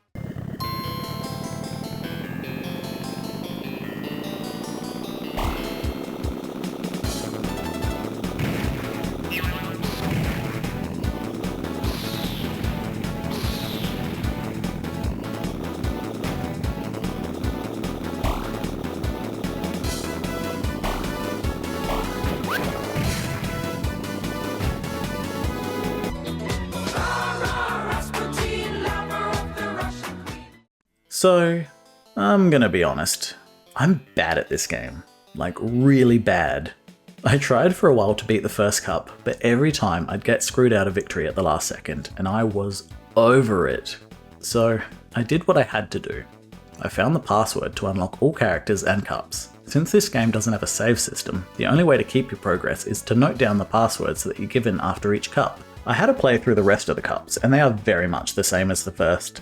You have 1 of each race type, and nothing new or special is added. Look, I was gonna go over the rest of the story of the game now, but it's just not that interesting. If you're really interested, either play the game yourself, which I don't really recommend, or look up a long play on YouTube. after this video. Oh, and I tried out the 2 unlockable characters, Alternate Vehicle Inspector Gadget and Dr. Claw, but I still couldn't win with either of them. They're not really anything special. Overall, Inspector Gadget Racing feels like it falls just short of being a good game. It's got all the pieces there, but the bad physics, the insane rate that the NPCs shoot you, and the skinny tracks really just hamper any possible enjoyment that you could get from this game. It's like a dog wearing shoes. It looks kinda good, but it's too hard to maneuver, and in the end, it just ends up too chaotic for its own good. Game Boy Advance. Digimon Racing 開幕。デジモンたちがレースでバトルだ。進化、必殺技、友達みんなでガンガン楽しめ。デジモンレーシング、行くぞ悪魔。Were you a Pokemon kid or a Digimon kid growing up? Or were you one of those weird in-betweeners who liked both of them? I don't trust those people. Looking at you, Keisha. I was a Pokemon kid through and through. I know nothing about Digimon. Well, that's not entirely true. I did have one of those Digimon Tamagotchi things as a kid. I really loved that thing. I also know that if you lick the terminals that connect the 2 Digimon games together when you want to battle them, it makes your tongue feel kind of funny. I did that more than I probably should have as a kid. But that's neither here nor there. In April of 2004, the now defunct developer Kryptonite Games, with the help of their publisher Bandai, released Digimon Racing for the Game Boy Advance. Kryptonite worked mainly on games for Nintendo portable devices. They made those amazing Lord of the Rings, Two Towers and Return of the King GBA games. Man, I need to play those again. They also worked on the early Harry Potter titles for the Game Boy Advance and Game Boy Color, and The Sims Bustin' Out and Urbs, Sims in the City for GBA. I haven't played either of those on the Game Boy Advance, but I played the hell out of both of them on the PS2 when I was a teenager. So, is Digimon Racing worth playing for any non-Digimon fans out there? Well, maybe? Let's say maybe for now. And see what you think once I'm done talking about the game. The main selling point of this game is being able to digivolve mid-race, which is pretty damn cool in theory, but in reality, it's just not that exciting. You'll start out in a race in your middle stage evolution. If you get hit too many times or use items that take from your energy meter too much, you'll devolve into the base form of your Digimon. You never want this to happen. Your base form is so much slower, it's a big hindrance. If this happens, you need to find one of the energy zones throughout the track, kind of like those health zones from F-Zero on the SNES. If you drive through one of these zones, or if you're really in need of energy, you could brake and stay in the zone for a few seconds. Either way, you'll gain energy quite quickly and digivolve again. And if you fill up your meter fully, you'll digivolve again into your final form and gain a unique item specific to your racer. Be warned though, using this item will eat up a chunk of your energy meter, leaving you more susceptible to devolving. Okay, now that I've talked enough about evolution to mortify a Catholic school science teacher, maybe we should go over the game's roster. But before we do that, sit with me and listen to the glorious sounds of the character select screen.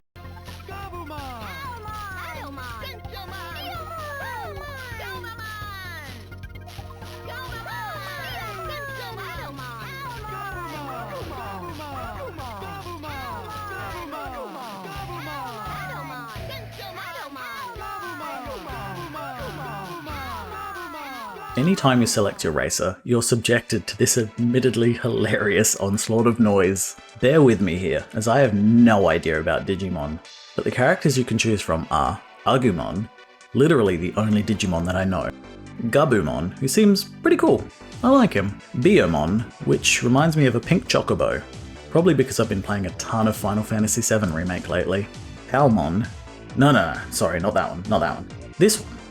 Turns out, I kinda know this one too actually. Well, I know his evolution, Togemon, the cactus with the boxing gloves who looks like he could be from a Dragon Quest game. There's also Patamon. This dude's a bit of a cutie. I like him too. There's Ledian. Oh, sorry, my eyesight's not what it used to be. That's Tentomon, my bad. Gomamon is next, and this one's actually pretty cute as well. Am I starting to like Digimon? And finally, there's Salamon. Oh damn, look at this little guy! Why did no one tell me that not all Digimon look like massive world-destroying mechs or dinosaurs? Okay, there's 3 unlockable characters, but I'll be upfront with you. I did not unlock any of them. This game is hard! There's Vmon, Gailmon. Okay, my bad, this joke might be getting a little stale. I think it's pronounced Gilmon, maybe? Maybe it is Gailmon, who knows? And lastly, there's Agunimon. What the... That is just a dude. That's a straight up dude, not a Digimon. What even is Digimon? Also, you might have noticed that you can choose your kart color as well, which I just kinda think is neat. I just think they're neat. So, if you're like me and you selected Cup Race, you'll get shown a map of an island. But at first, only one segment is coloured, the rest is a green wireframe outline of the map, so you have to beat each cup to unlock the subsequent cup on the island. The first cup is the Western Cup, which consists of Desert Oasis, Toy Town, Desert Cliffs, and Swamp Bog. The background images on the tracks look quite nice actually, but overall I found the graphics to be a bit messy, and when I was playing I had a hard time focusing on where I needed to go. It's almost like my eyes would just glaze over after a little while of playing, especially on some of the later tracks, like the underwater track. I'm glad that, much like a lot of other GBA races, they have guide arrows at the top of the screen to warn you of any upcoming turns. That's such a necessity in these kind of games. I guess it's time to run through the items. The make or break of any good kart racer. You've got your standard turbo boost, with the red arrow item. There's the green fractal boost, which boosts your fractal energy meter all the way to max. Very handy, but quite rare. The blue shield shields you from an incoming attack. There's the bomb that drops behind you and explodes on impact. Of course, if you're taking inspiration from Mario Kart, you have to have a lightning bolt item, but this one doesn't shrink your opponents, it just zaps everyone that's in front of you, causing them to spin out and lose some of their fractal meter. The blue energy ball is just a projectile that shoots directly ahead, not all that interesting. And of course, there's the red variant that hones in on the racer in front of you. It seems like using some of these items take a small chunk from your fractal meter, whereas others don't. I wasn't actually able to figure out which ones do and which ones don't. I'm actually writing this part of the script while I'm bored at work, so I can't just hop on the game and figure it out right now. The only ones I remember is the red and blue energy balls definitely use up some of your meter. Speaking of items using up your fractal meter, let's move on to the special attack you gain each time you max out your fractal meter. Each racer has a unique attack that they gain once they fill their fractal meter, but using it will use 3/4 of the top section of your fractal meter, leaving you close to devolving. Agumon has a more powerful red energy ball called Nova Blast. Gabumon has a Howling Blaster, which is exactly the same. Palmon has Needle Spray, which is similar to the blue energy ball except it shoots one straight ahead and two out diagonally from either side. Patamon has Hand of Fate, which is like the Lightning Strike, but it only hits the racer directly in front of you, not all the racers in front of you. Tentamon has Electro Shocker, and you guessed it, it's another Fire Blast. You were gonna say Lightning Strike, weren't you? Nope. For some reason, Electro Shocker is just another Fire Blast. Biomon gets Fire Burst, which funnily enough is not a Fire Blast, but a turbo boost that also provides a temporary shield. Salamon has Cat's Eye Hypno, which temporarily inverts the controls of the racer in front of you. I always wondered how well these kind of items work on CPU characters. Like, does it just randomly make them turn the wrong way occasionally, but not all the time? Gomamon has the Harpoon Torpedo, which is like the triple blue ball attack. Ugh, I should have worded that differently. That's all the standard races, and since I don't have the secret characters unlocked, you'll just have to unlock them for yourselves if you want to find out what their special attacks are. Sorry. Overall, I like the idea of a special attack mechanic, but in practice, none of them are really that interesting, so I found myself not caring about it very much at all. So, back to the race. The other racers in this game are ruthless. I considered myself pretty alright at kart races, but my god, anytime I felt like I was getting a good lead, another racer was sure to fly up my ass and blast me with an item, and I tell you what, my ass did not like that. Combine that with the slightly too aggressive turning radius, and it made for a very infuriating experience. Something I do want to praise though is the little Digimon that are littered throughout the track that can impede your progress. Specifically in track 2, Toy Town. The track is absolutely littered with the stupidest looking Digimon called Numamon. And if you hit one, it'll slightly slow you down and just get absolutely obliterated onto your screen before slowly sliding out of view. It never gets old, I laughed at it like every time. If you manage to win a cup, you'll unlock the cup's boss fight, which you need to complete before unlocking the next cup. The first boss fight is against Omnimon, and it sure is something. You'll be hearing this a lot. Like, every time Omnimon shoots at you, he shouts that and it gets old real fast. The aim of the boss fight is to drive around the arena dodging until the boss gets tired. then shooting an item at him that you've picked up to take away a point of his health. Repeat this 3 times before the timer runs out and you'll win. The first time I tried this boss fight, I had no idea what to do. I was just shooting him constantly and nothing was happening. It wasn't until I took a minute or two to just drive around and watch him that I noticed he does eventually get tired, and that's when you can shoot him. Overall, the boss fight is super simple, and not much to write home about. But the fact you even get a boss fight in a kart racer is kind of awesome. From there, you unlock the next cup, win all the races, beat the next boss, and repeat until you complete the game. The second boss is almost exactly the same as the first, except it's against Daiboramon, and he likes to say... The third boss is at least a little bit different. This one is against Malomyotismon. What a name! And he has the funniest shout. You never get tired of hearing. Screaming darkness! Every 5 seconds. The main difference in this fight is that you first need to make your way through a bit of a maze to even reach the boss to be able to hit him. And keep in mind that you're under a pretty tight time limit, so this one can actually be a little bit tricky. And once you've beaten 3 of the cups, it looks like the rest of them are just made out of the same tracks, but in different orders, just to pad out the game length a bit, which I guess is better than nothing. The game's music is pretty great when you compare it to a lot of other games that we've talked about today. It all feels like it fits the game's theme really well. It's not just random songs that they've slapped on last second. I especially love the Toy Town soundtrack. It gives me Legacy of Goku 2 soundtrack vibes, but much more upbeat than that. I really wanted to enjoy this game, but the awful rubber banding and the insanely aggressive NPCs just kinda ruined it for me. I found I was getting annoyed more than I was having fun. I probably could have forgiven it if I was a Digimon fan though, let's be honest. For centuries, mothers and fathers have read these stories to the delight of children everywhere. But there is one tale that has yet to be told. Ah! You definitely need some Tic Tacs or something, because your breath stinks! Really? Something that I was, and still am, a big fan of. And let's be honest, what person between the ages of, let's say, 15 and 40 isn't a big fan of? Is Shrek. Shrek was such a cultural phenomenon in the early 2000s. I can't think of any other children's animated movie to blow up quite as much as Shrek did, until Frozen came out in 2013? Oh my god, has it really been that long? That makes me feel ancient. As you might expect from a film as popular as Shrek, there were a ton of tie-in licensed games on every console imaginable, and the GBA is no exception. In fact, there were not 1, but 2 Shrek kart races alone on the GBA, not to mention the 6 other Shrek tie-in games on the handheld. I'm just going to talk about them in the order that I played them in. So shine your shoes and wipe your face and get ready to hear the most disgusting title screen theme I think I've ever heard.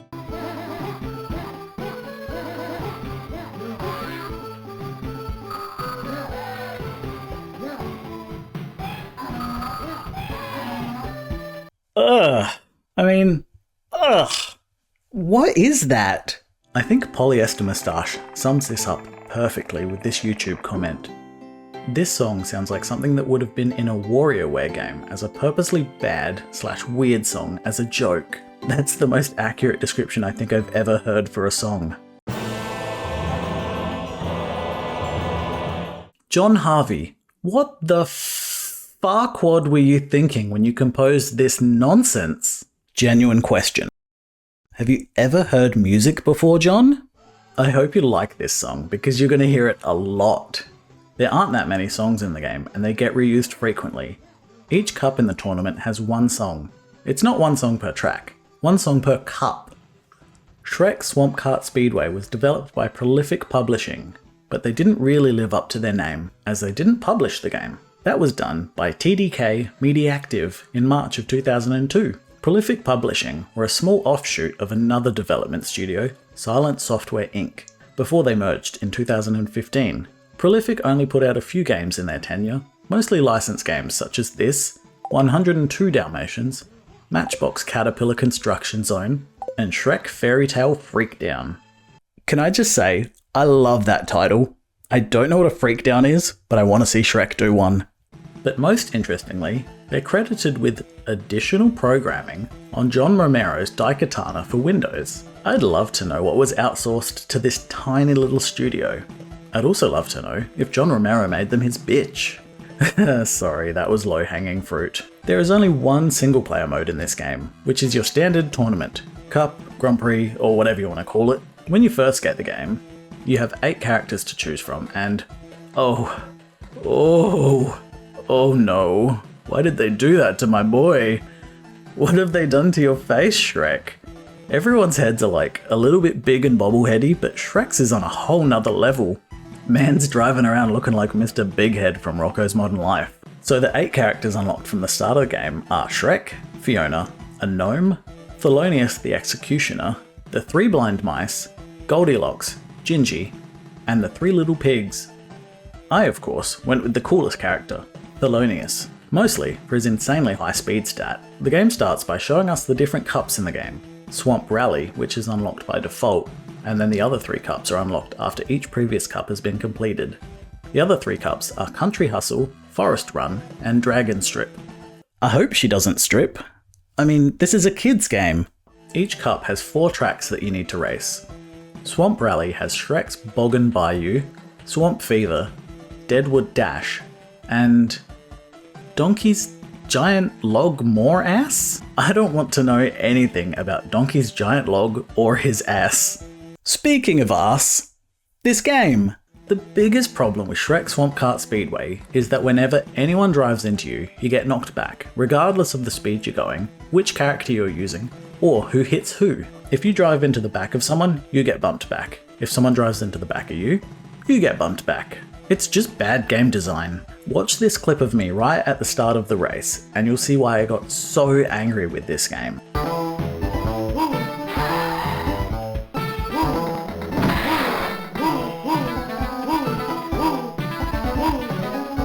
I really felt like Skrillex's old post-hardcore band, because I went from first to last. Get it? Ugh. The amount of times that I heard this sound, it started out kind of funny, but quickly became the sound of my nightmares. What makes this worse is that if you're lucky and you manage to hit a racer in front of you with an item, they'll spin out and slow down. But if the track is too thin, you just end up ramming into the back of them and screwing yourself over, leaving you further behind than if you just hadn't hit them at all in the first place. Not only do you spin out whenever you bump anyone, but there's also tiny obstacles littered throughout almost every track that are hard to see, nearly impossible to see, and of course, if you hit one, then you fully spin out. There were way too many instances where I was doing well, thinking I had this race in the bag, and then I ran over some stupid invisible obstacle before being rammed by the racer in second and being sent even further back, giving me no chance to recover. There's still 2 more ways this game can mess with you before we even think about talking about the items that the other racers can pelt at you. There's also anti-power-ups. You see these white books on the track. They're how you get items. Be careful though, because they can change completely at random into these black books, and if you collect one of those black books, you'll be feeling like Bernard. Had a good time. Woke up with a bit of a hangover. There are 2 anti-power-ups that you can get from these books. The Poison Apple, which puts you to sleep for 3 seconds, and the Pumpkin, which turns you into a pumpkin and reverses your controls for a while. It took me too long to realise that collecting the black books is what gave you the negative effect. Like, way too long. If you're smart, you'll aim for the white books so you can get items like the Glass Slipper, which gives you 3 pumpkins that circle you and you can fire them forwards. Triple green shell. Or you could get a Thumbs Up. This shrinks all other players and slows them down. Lightning Strike. There's also the Red Cloak, which shields you from other players' items for 3 seconds. But you can still get rammed by them, because screw you. You could get a Turtle, which, confusingly, is a speed boost. I actually had a look in the manual and this item is called the Turtle and the Rabbit, which I guess makes more sense, although I knew the story as the Tortoise and the Hare. Maybe they changed it on purpose actually. But also, why didn't they use the rabbit as the icon? There's also... Wait, no, that's it. There's only 4 actual items in this game. You may have noticed that there are some other collectibles on the track. See these horseshoes? Wanna know what they do? Well, bloody hell, so do I. I never figured this out until I read the manual while I was writing this script. Turns out they increase an invisible luck stat, which helps determine what item you'll receive when you get one. That's kinda different. So the item rarity isn't based on what position you're in the race, but how many horseshoes you've collected. Lastly, there are Shrek S's, strewn throughout the track, and each one you collect will fill in one of the indicators surrounding your item box. Once you collect 4, you'll get a character-specific special item. I guess that's the reason that they only have 4 power-ups. They wanted to save the rest for this purpose. Annoyingly, Thelonious, the character that I played as, has a pretty crappy special item. His is called the Splitting Axe Head, and he just throws out 3 axes in front of him. If I'd known about these, I might have chosen a racer with a more useful special, like Shrek. His is the only one that you can kind of just use whenever and it'll be useful. It's a good old-fashioned speed boost, called Gas Blossom. But not only is it a speed boost, it also leaves a dark cloud behind you that impairs the vision of the racers who drive through it. The rest of the special power-ups don't seem that interesting really. The dwarves have the same as Thelonious, but with pickaxes. The pigs leave a pile of slop behind them that makes the racers slip. Gingy has a dust cloud. The 3 blind mice cut the cheese, which is just dropping cheese mines behind them. Fiona transforms into her ogre form and becomes invincible during that period. And Goldilocks throws 3 bowls of porridge. None of those are really game-changing, but Shrek's does seem the most useful. This is another one of those games that just kinda hurt my eyes while I was playing it. Like, the graphics aren't good, but they're not awful either. The issue is just the way that it all blends together, and the way it moves while you're actually playing. It just ends up with my eyes getting sore, and me not wanting to play anymore. It's much worse than when I was playing Digimon Racing, and that's saying something. I'm coming back to this script much later on to add in that I've now just realised while watching a DankPods video, this might actually be partly due to me emulating the game on my computer and my monitor doesn't have a very high refresh rate. So instead of it looking nice and smooth when the background is updating every frame, it's a bit choppy, which is causing the eye strain. Maybe I need to chuck this game on my Miu Mini, or my Steam Deck, or my Odin 2, or my TrimUI Brick. Yeah, I really like handheld systems. It might be worth trying it out on one of these to see if it's any easier on the eyes. I think the worst offender for this issue is the second track in the Forest Cup, Little Red's Raceway. It's meant to be raining, but it just kind of looks insane. Water droplet sprites just flicker on and off all over the screen every half a second. It doesn't really look like it's raining, it just looks like a weird graphical glitch. Another rainy level that's hard to look at is Big Bad Autobahn from the Country Hustle Cup. But something far more interesting about this level. In one section of the track, the game just completely freaks out and can't figure out what position you're in. Every time I drove through this part, it would show me in first place, then drop me places one by one quickly until it thought I was in 8th. Then, just as quickly as it started, it shot me back into first. It happened every single time I passed through this part of the course. I wonder if there's some sort of issue with the invisible checkpoints around that part of the course or something. There was another level that kept thinking I was going backwards for a short portion of the track. And whenever it thinks you're going backwards, there's an obnoxiously loud donkey noise, so that got old real fast. I really wanted to see this game through to the end, regardless of how much it irritated me. But unfortunately, the last track, the design was so bad, I ended up rage quitting after way too many attempts. It's the last track. You finally made it to the castle. Dragon is giving you a very suggestive look in the background, and it all comes down to this final race. You start at the back of the pack. The bugs unfurl their wings. 3, 2, 1. You're off. And immediately, you ram into the back of the other racers and you get knocked further behind. No matter how I started the race, it happened every time. This track is so skinny, there's almost no way to maneuver around the other racers. It doesn't help that the hit detection on the corners is also a bit off, so I was constantly bonking corners when I didn't look like I should have been hitting them at all. I tried and tried and tried, restart after restart, and the best I could do was getting into 4th or 5th, and I thought, maybe I've got a chance. But nope, I got shot in the ass and sent to the back of the pack. After a lot of frustration, and a lot of high blood pressure, I had to call it quits. I guess I wasn't going to be rolling credits on Shrek, Swamp Kart Speedway. I'm a failure, I know. Pathetic. But maybe I could make it up to all of you by beating another Shrek kart racer.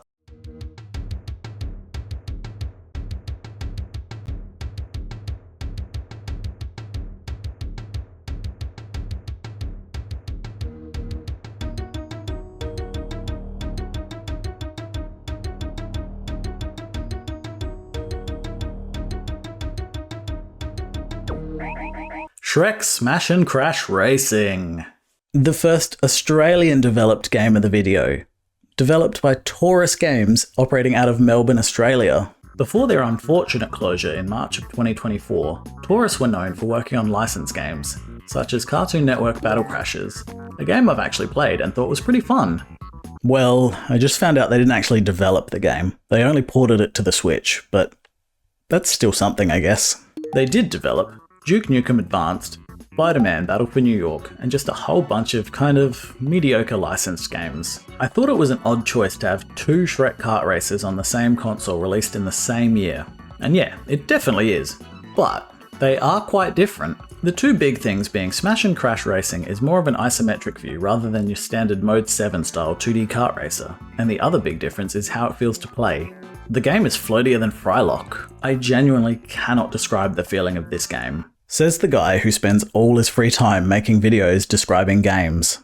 When you press a direction, rather than moving the character in that direction, it angles the character's head in that direction and then they sort of move forward and towards that on an angle. Wait, is that just how all kart races work? Look, I think you'll just have to give this one a go for yourself, or maybe you can tell from the footage just how floaty and weird this game is to control. Shrek Smash and Crash has 4 game modes. There's Tournament, which is all 12 tracks, one after the other, in a big tournament. It has your standard scoring system like any good racing game has. Then there's Cup Challenge, more like your traditional Grand Prix style game mode. You select a cup and you race through 3. Yes, 3, not 4 tracks, and the highest score at the end wins. There's Quick Race, as you'd expect, pick a single track and you race. And lastly, also as you might expect, there's Time Trial mode.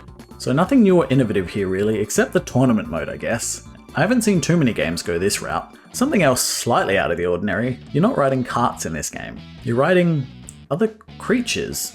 Well, some characters are anyway. If you choose Shrek, you'll be riding this big cutie. I have no idea who he is, but I love him so much. I don't think this little fella is in any of the Shrek movies, but correct me if I'm wrong, Fiona gets to ride in her onion carriage. Donkey gets to ride... Dragon? Oh my. Nah, I do love that though. I chose Donkey because of course, I wanted to fly around the courses on Dragon's back. That's awesome. And the last playable character that you don't need to unlock, Gingy, rides an awesome cupcake, gingerbread horse thing on wheels. I don't know, I like it. I really like the creative route they went with the vehicles in this game. They could have gone the easy route and just chucked everyone into little go-karts, but this is so much more fun. After you pick your character, you're thrown straight into the tournament. No preamble, no story, no level names, nothing. Just bam, you're on a track. The first track looks like it's probably meant to be in Shrek's swamp.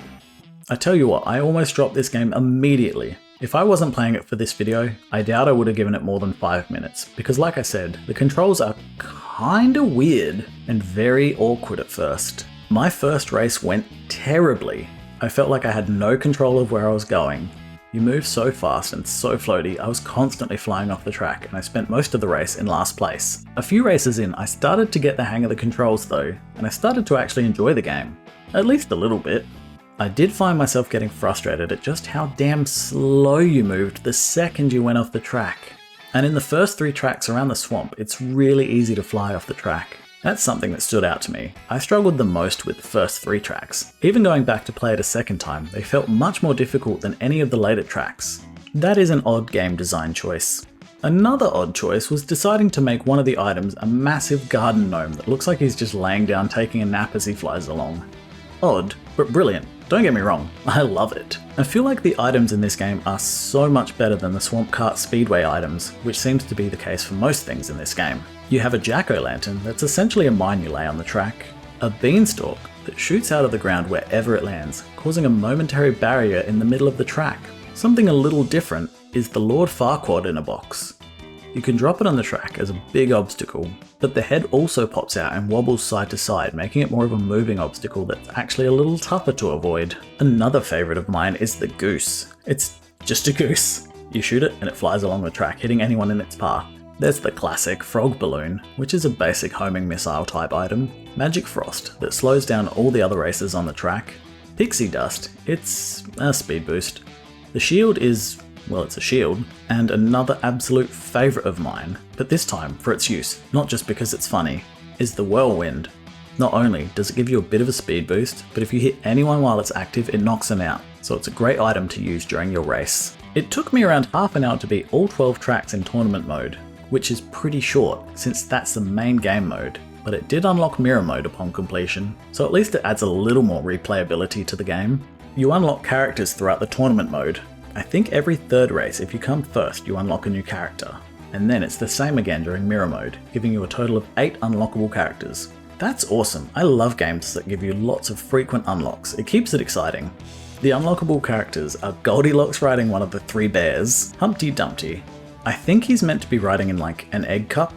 You know those ones you'd put your egg in when you had dippy eggs and toast as a kid? Pinocchio rides on his goofy little puppet horse, Prince Charming on his white horse, Puss in Boots riding on a raging bull. The 3 little pigs are on a flying carpet for some reason.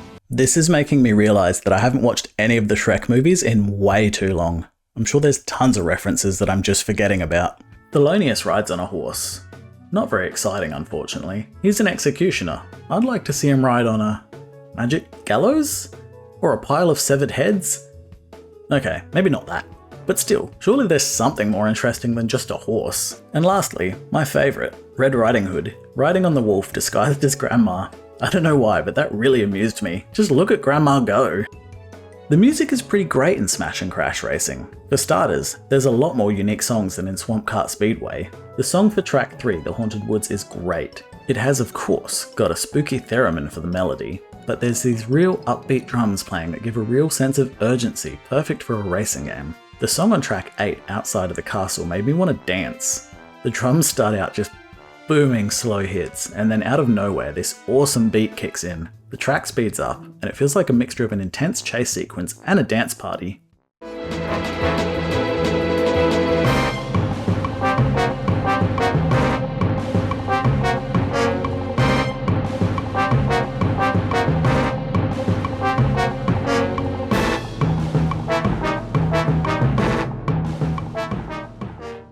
This is one of the games from today's video that I actually enjoyed enough to play all the way through. I went through and completed the tournament and then thought I'd had enough. But later on, I felt like playing a bit more. So I went back and I beat the Mirror Mode tournament to unlock all the characters. I would recommend giving this one a go if it looks interesting to you at all. Just give it a few races to make sure you get used to the floaty controls before you decide if you like it or not. Now on video for you to own from the creators of Shrek. It's the hit movie Antz. Aloha, dude. It's full of fun. You to Ant. Action. And adventure. I know almost exactly what I'm doing. Ouch! It's as big as they come. Look out! See, help me! Hi. An all-new Antz video is now available for you to own. There's some kind of force field. Own it on video and DVD. Do you remember Antz, that movie that ripped off Bug's Life? Oh, hang on. I'm just getting a call. Yes? Hello? I see. Interesting. I've just been informed that Antz came out a few months before A Bug's Life. I'm shocked. Anyway, Antz Extreme Racing. Releasing in late November of 2002 for the Game Boy Advance and earlier in the same year for PlayStation 2, Xbox and Windows PCs. This game is, interesting? It has potential. Let's just say that for now. The game was developed on all consoles by Magic Pockets based in Paris, France.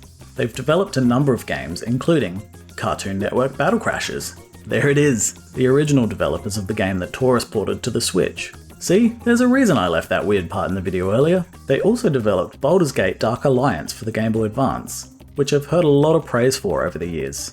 It's a game that I always planned to try out, but I just never get around to. Unfortunately, the rest of their game's credits look mostly like low-budget shovelware. But really, who's surprised, considering this is a video about licensed kart races on the Game Boy Advance.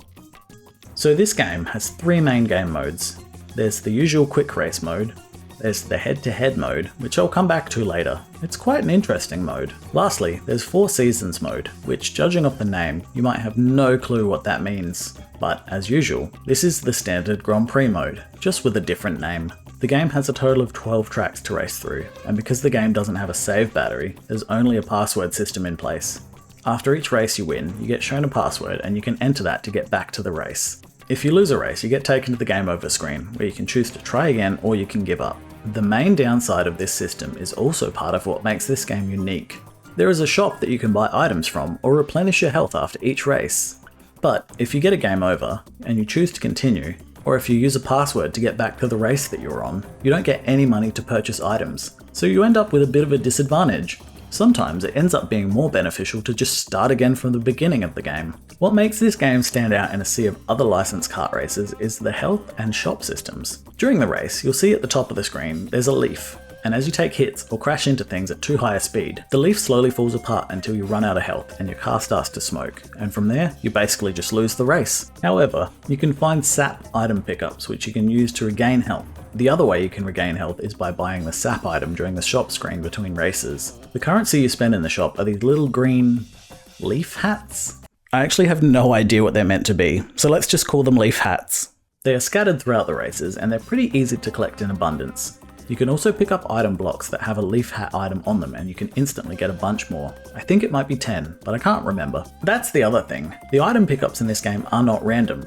Unlike almost every other kart racer, you can see what you're going to get before you get it, and they're purposely placed throughout the map so that they're in the same spot every time you play the track. Usually, the more overpowered items are hidden away, or behind a tight turn, making them much harder to get while racing.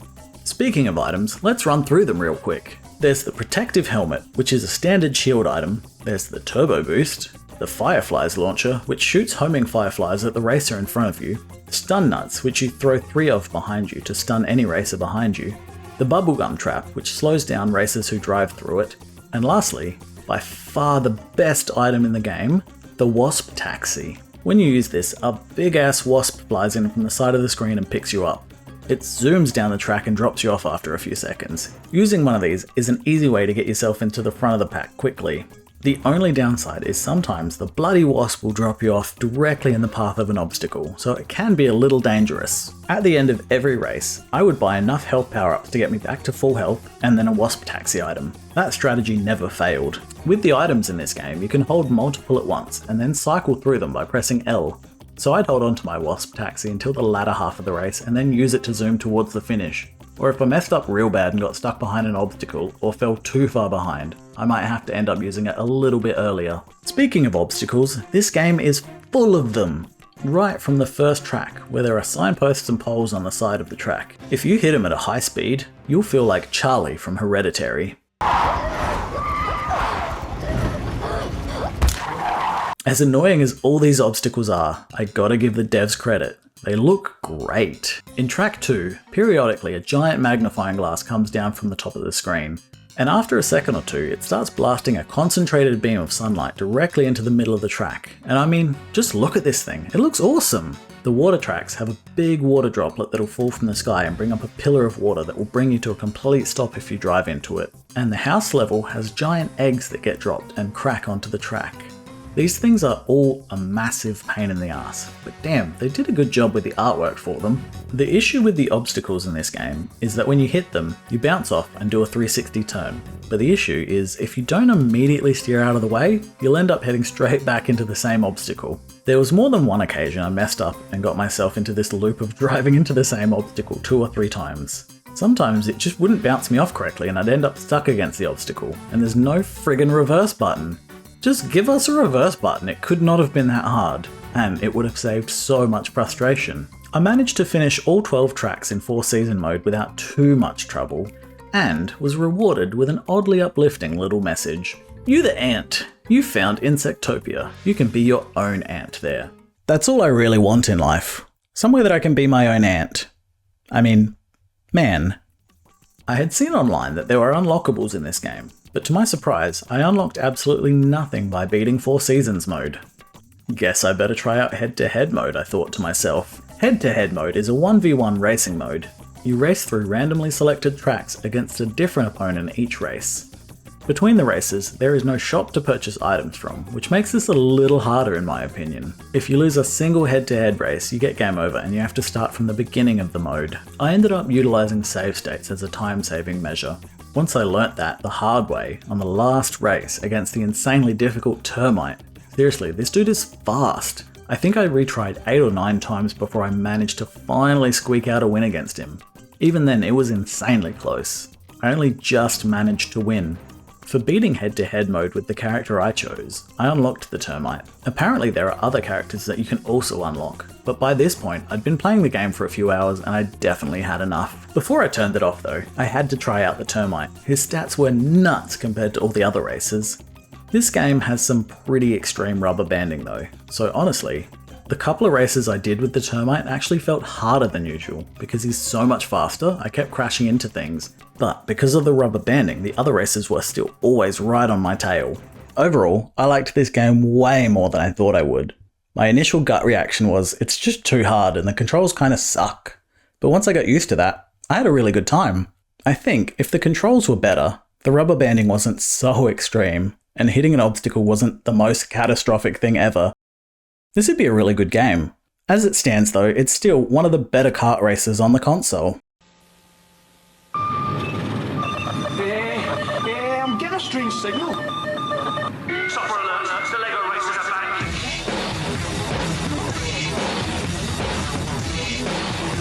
Okay, Jenkins, back to work. New Lego Racers 2. Track down the adventure on PC, PlayStation 2 and Game Boy Advance.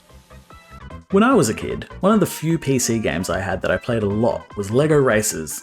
I loved that game, and I know it was a bit janky, but being able to build your own cars, build your own Lego racer and just race around these tracks in different environments, man, it was so much fun for little old me. Ugh, and don't get me started on that soundtrack. That shit lives rent free in my head. Lego Racers 2 for the Game Boy Advance pales in comparison. It's not really a fair comparison though, this is a handheld game. Maybe the console ports are better. I'm not sure, I've never actually played them. Lego Racers 2 for the GBA is not at all a bad game. In fact, it's a pretty good game.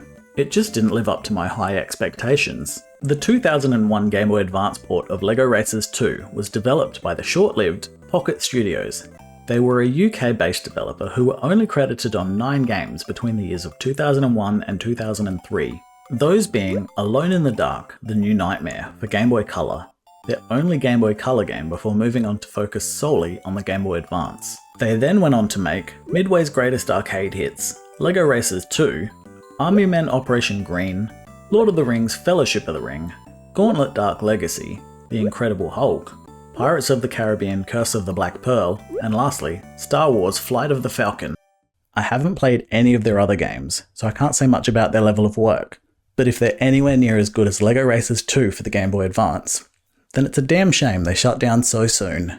Lego Racers 2 opens up with a cutscene of Rocket Racer, the boss from the first game, talking directly to you. He's depressed because he thought he was the best in the world until you beat him, and now he never wants to race again. Then he finds a flyer for a planet called Zalix. The planet is inhabited by aliens called Ramas who love racing. Rocket Racer somehow just finds a portal to another planet.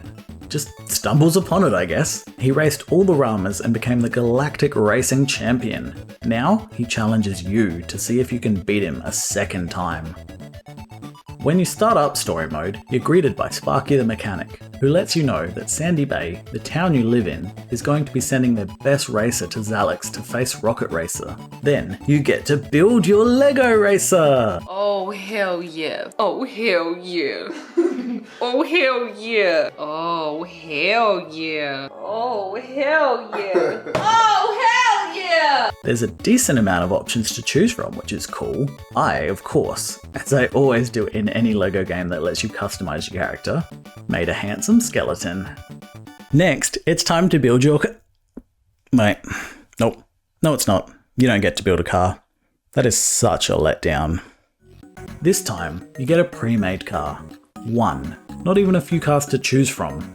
I know, it's likely just a limitation of the GBA kart size and probably development time issues, but man, it's just a real shame. After a quick practice race, you're told you should head over to Town Hall. There's some commotion going on. You get to control your racer on an overworld map, but his sprite doesn't resemble your racer, it's just generic racer guy. Why did I even get to make a custom racer if we never get to see him? The map has nodes that you move between to access races, or areas to chat to other townsfolk. You get introduced to the other townsfolk and then it's time to start racing. The game is split up into different worlds. Sandy Bay is the first world. In the other versions of the game, this town is called Brickton, and apparently some characters in the game even refer to it as Brickton.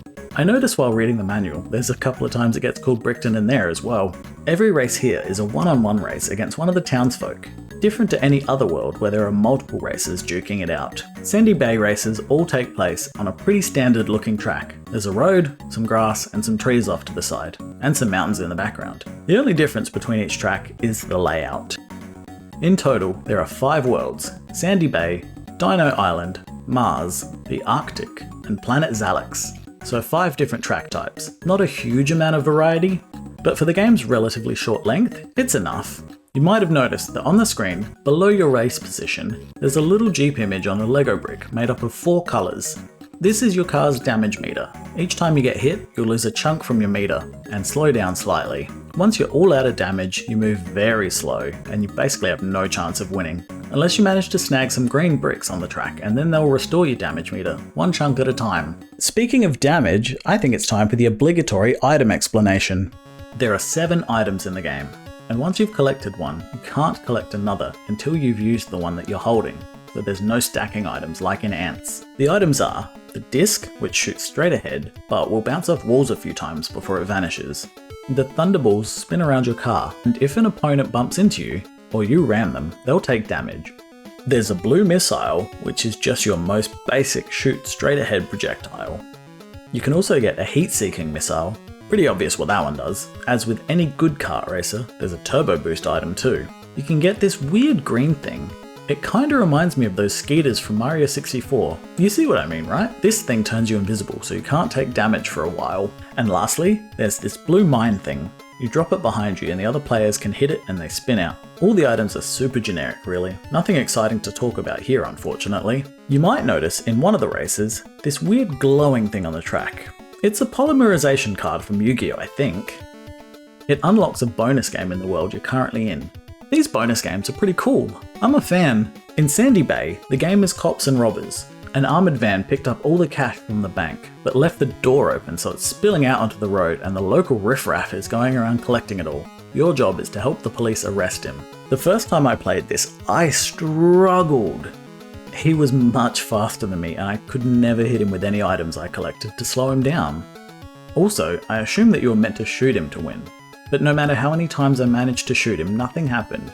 It turns out, you just meant to ram him. If you know that, it's pretty piss easy. But since I didn't know that, I also struggled even more because if you lose sight of him, there's no way to figure out where he's gone besides just driving around aimlessly hoping that you run into him. It was a struggle.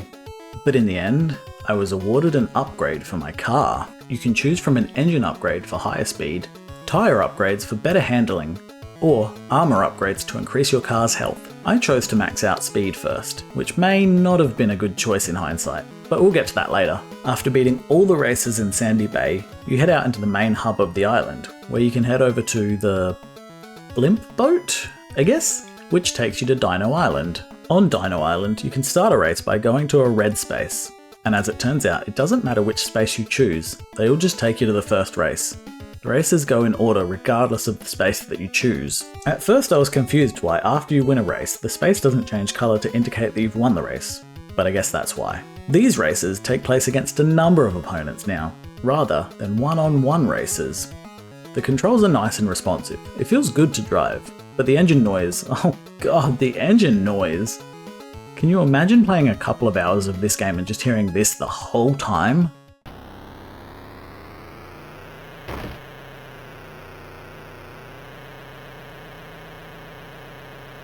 It gets old really fast. You can also drift in this game, which after playing a number of these kart races without that option, it's nice to have it back. Although, admittedly, I didn't use it a whole lot.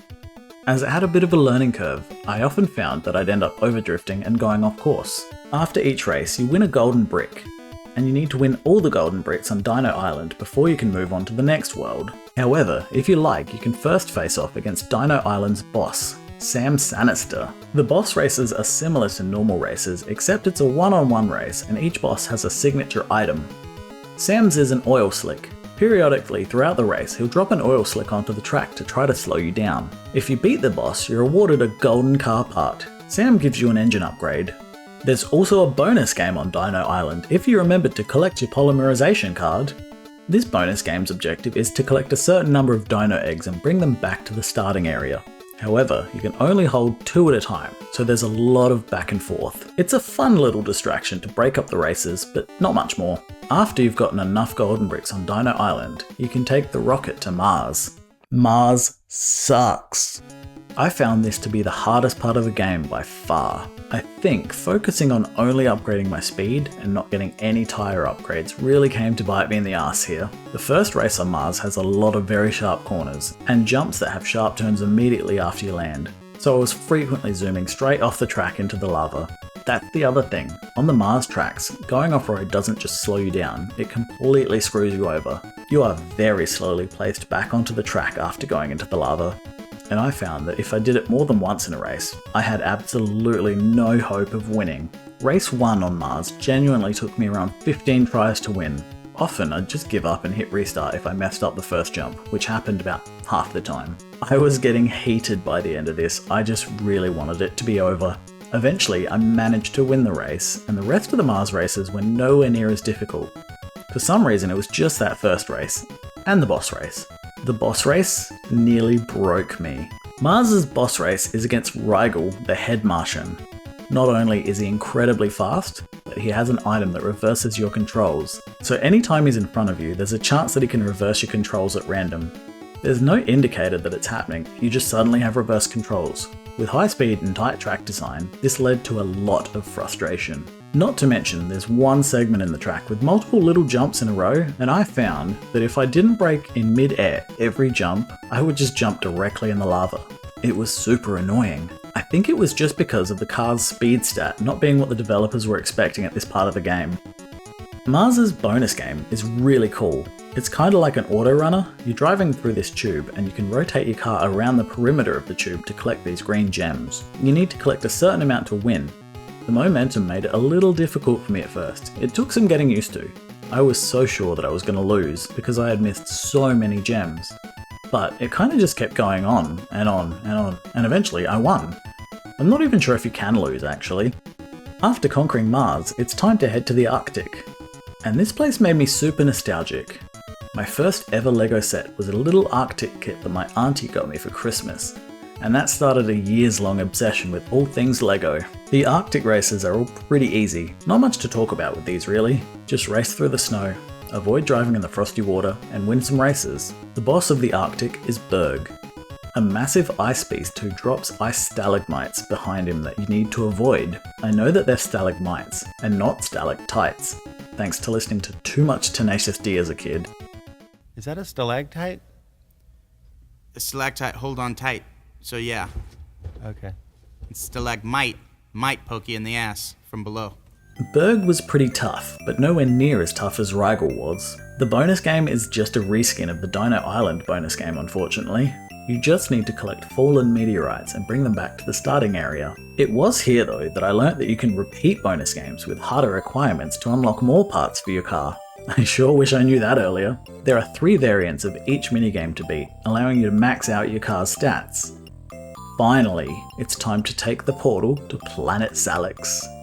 You've gotten all the golden bricks, you're the best racer on the planet. Zalix doesn't really have a map that you can walk around. You just walk directly forward to the arena, and then you start all your races from that one spot. The Planet Zalix courses are pretty cool. There are no pools of water or lava that you can fall into, just walls that you'll bounce off of, which is nice with my chaotic racing style. I found these styles of tracks so much easier. There are also red and green circles scattered throughout the track. If you run over a red circle, you'll slow down significantly, and if you drive over a green circle, you'll get a short turbo boost. There is this one super weird race though. It's one big road with a roundabout at either end. You race up the track and then around the roundabout and then back down, seeing all the people going the opposite way to you on the same part of the road. So you can ram into each other or shoot each other, even if technically you're nowhere near each other in position of the race. Very annoyingly, the game only counts you completing a lap if you go around the 2 roundabouts in the direction that they want you to go around them. And it's not made clear at all. There are no arrows showing you which way you should go, so the first time I did this race, I was so confused why my lap counter wasn't going up as I passed the finish line. There is no bonus game on Planet Zalix. You just need to win all the qualifying races and then finally, it's time for the showdown against Rocket Racer. This race was hard. The track has a lot of twists and turns, lots of sharp right angled turns, so you need to be using your brakes and drift quite a bit if you want to come out on top. It's also a very long race. Each lap takes a couple of minutes, so it was pretty devastating when on my second attempt I'd been in first for pretty much the entire race, and then right near the end I hit a wall and got overtaken by Rocket Racer just before the finish line. It took me a few tries to finally pull out the win, but I eventually got there and it felt good. I felt accomplished. After you beat Rocket Racer, there's a cutscene where basically every person you've ever spoken to in the game comes up to you one after the other to congratulate you. It just keeps going and going and going and going and going and going and going. I wasn't done with the game yet though. This is another game that I was focusing on getting all the retro achievements for, and there were 2 that I'd missed. Get to Planet Zalex without upgrading your car, and beat Rocket Racer using only the upgrades from winning against the boss races. I thought this was going to be so hard. Turns out, it was actually really easy. This is another one of those games where the rubber banding is so strong that it actually benefits you to not upgrade your car, as you can go slower and have more control over your turns. I beat the game again and mastered the game on retro achievements. Oh, hell yeah, boy! Hell yeah. Hell yeah! Oh, hell yeah. Hell yeah. Oh, hell yeah! We aren't done with LEGO Racers 2 yet though. Not quite. There are some extra game modes to check out. There's your standard battle mode. Go around an arena and get points by shooting the other racers. Pretty simple, but it did feel good. There's also Capture the Flag, which seems like a great idea, but when I tried it, I never saw another racer. I could just drive over to the other side of the map, grab the flag, and then bring it back, all without any opposition. So I don't know what was going on there, but that was a bit too easy. And lastly, is something I've never seen before, the construction game. You're in a big square arena, and the top right of your screen is a Lego piece that you need to collect and bring back to your home base. The 8 pieces all end up connecting together to create a big Lego statue holding a trophy. I, for the life of me, could not find the first piece for most of the game. By the time I found it, one of the other racers only had 3 or 4 pieces left to finish their build. It's a cool concept, and I think it would have been a lot of fun playing 4-player with your friends as a kid. Something to keep things fresh after you're sick of the standard races. So, although it's no LEGO Racers 1 for the PC, LEGO Racers 2 for the Game Boy Advance did end up being one of my favourite games that I played for this video. That comes as no surprise though, considering it's a LEGO game, and they're all at least somewhat good. I did come across one more licensed kart racer for the console though, one you might not have heard of, considering it only came out in Japan. Game Boy Advance.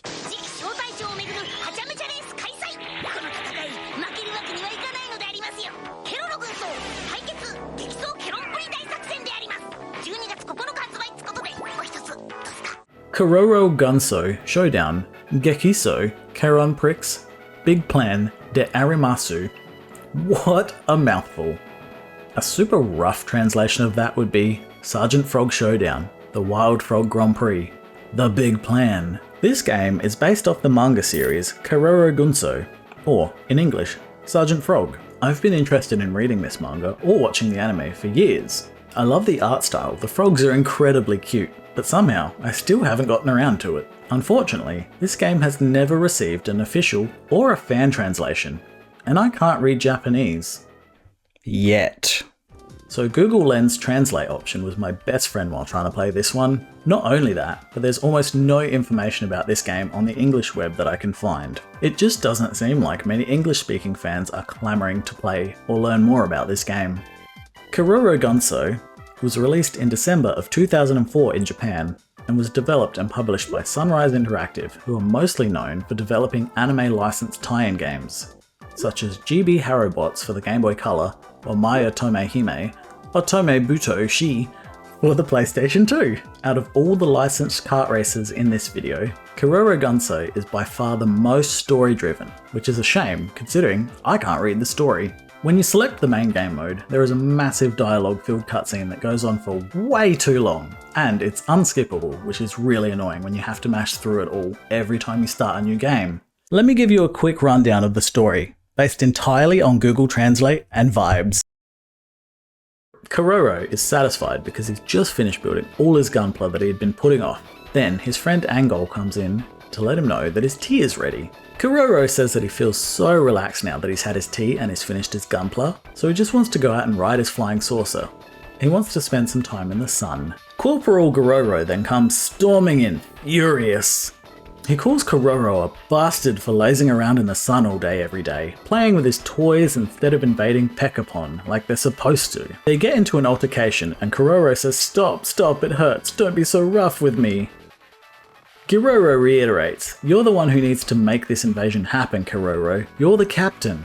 Keroro says to him, "Well, if you don't like me being captain, why don't we have a competition to settle this? A flying saucer race. If I lose, I'll forfeit my position as captain." Keroro says he has no interest in being captain, but he's really not happy with Keroro's performance as a captain, so it's a deal. Then, Tamama shows up, all happy and excited, saying a race sounds like so much fun. He's in too. Kururu pops his head in and says accidents and causing trouble is totally his thing. Can he join in too? Then Natsume rushes in, all mad and stuff. "You guys are doing something weird again, aren't you? Well, I'll put a stop to this right now." Then, Fuyuki comes in to tell her sister Natsume to chill out. Aki comes in next and says it's fine, there's nothing weird going on. Why don't you let them go out and have some fun for a change? Fine, Natsume agrees, but they better not do anything weird. Momodare pops in and says she wants to watch the race as well. And then mutters under her breath, "If Fuyuki is going to be there, I need to be there too." Old man Paul comes in next saying he'll come.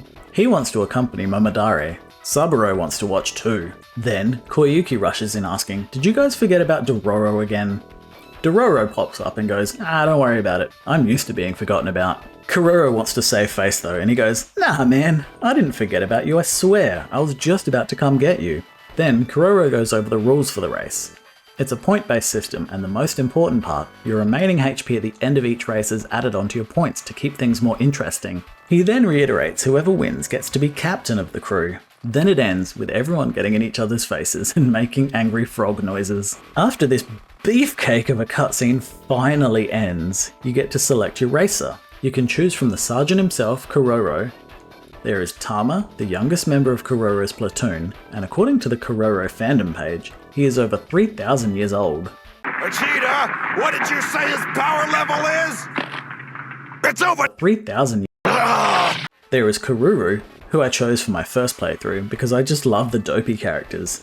I'd always choose the derpy stoner chameleon in Chameleon Twist as a kid, and Kururu kinda reminds me of that guy. Kururu is a higher rank than Keroro, but isn't the leader of the platoon due to his unpleasant and unnerving demeanour, and his occasional bouts of insanity. He has been nicknamed the Yellow Devil and is considered a sadist and an egotist.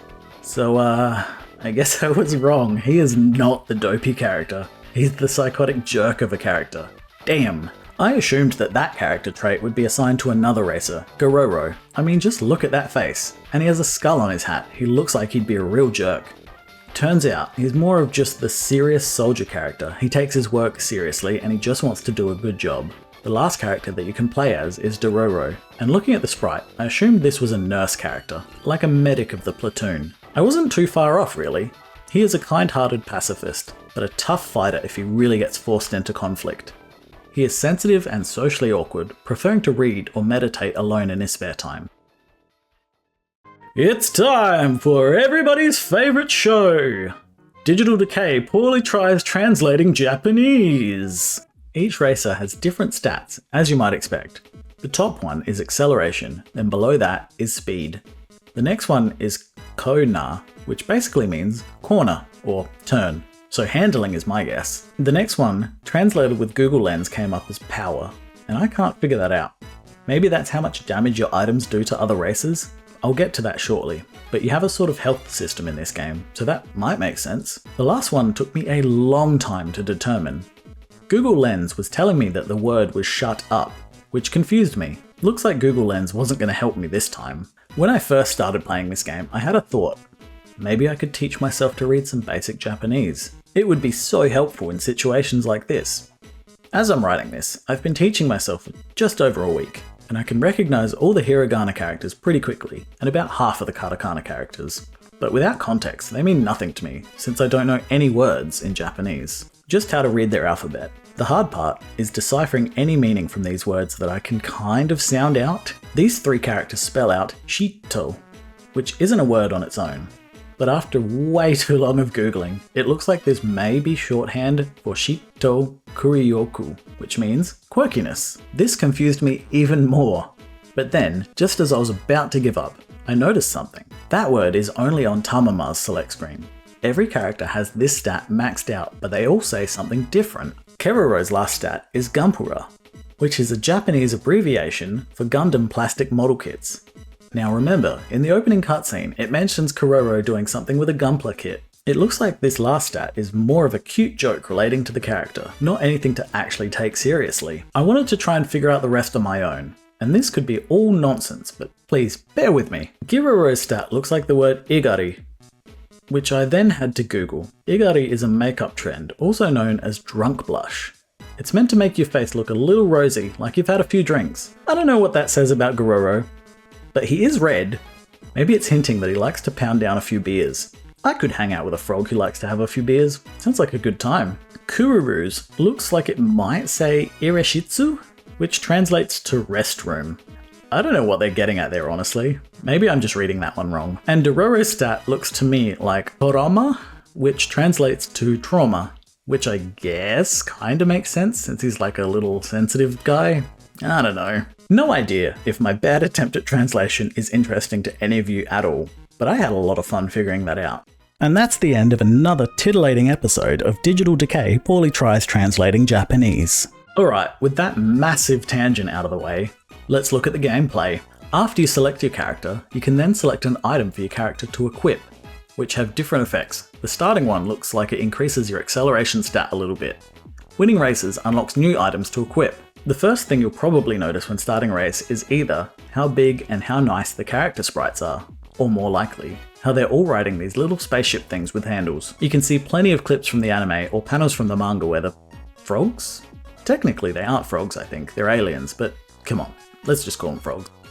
They're riding these vehicles frequently. It looks like they just call them flying boards or flying saucers. You'll also notice that throughout the races, you get these speech bubbles that appear on top or bottom of the screen as the racers chat to each other throughout the race. I really wish I could read Japanese well so I knew what they were talking about. I really wanted to do my best to cover this game since there's so little about it that I could find online, but this game is hard. I know I've said that like 5 times about 5 games. Maybe I'm not that good at kart races. The first race isn't too bad. I can beat it 9 times out of 10, but level 2, oh boy, that race is really tough. I tried this race about 15 times and I won twice. I couldn't take the corners well, and I would just get slammed by the other racers hitting me with items. Then I had no chance of catching up. It got to the point where sometimes I was being overlapped by other racers. It was crazy. Speaking of items, why don't we cover them next? You collect items from these bomb-looking collectibles on the track. The items that I came across in my playthrough were the pan that drops on the racer in front of his head. Very similar to the one in Snowboard Kids actually. There's this laser-looking thing that shoots a homing ball of light, which shrinks whoever it hits and stops them from being able to use items temporarily. If you're not doing well, you can get a bomb that will make every other racer spin out and turns the sky black momentarily. There's of course the absolute classic banana peel. You can also get this ghost who looks shockingly similar to the wacky flailing inflatable tube man. This hits the racer in first and slows them down temporarily. However, if you use it when you're in first, like I did about 10 times before remembering not to do that, it'll just hit yourself and slow you down. You can also collect a rice cracker or a med kit to fill up your hunger meter. The med kit heals you more than the rice cracker. I believe your hunger meter relates to your speed, and the lower it goes, the slower you drive. Or maybe you lose a race after your hunger meter runs out. I tried for a while to get hit enough times during a race to empty my hunger meter and find out, but I just couldn't do it. The other racers would just get too far ahead before I got hit enough times to empty my meter. You also gain more points at the end of the race depending on how full your hunger meter is.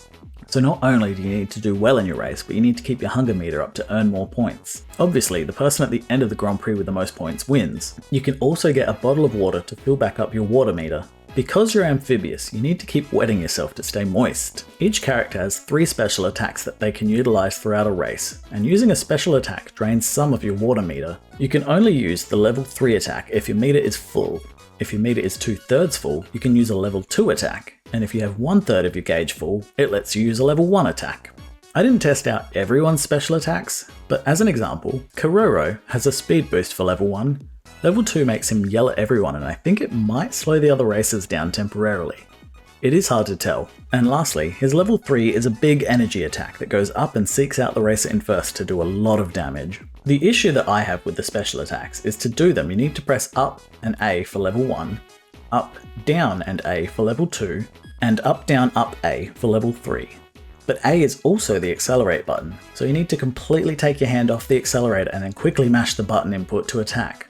So you slow right down anytime you want to use a special attack. It just felt really clunky to me, and usually it screwed me over more than it helped. I felt like as soon as I started to use these special attacks, every other racer would as well, and then the race became this chaotic battlefield.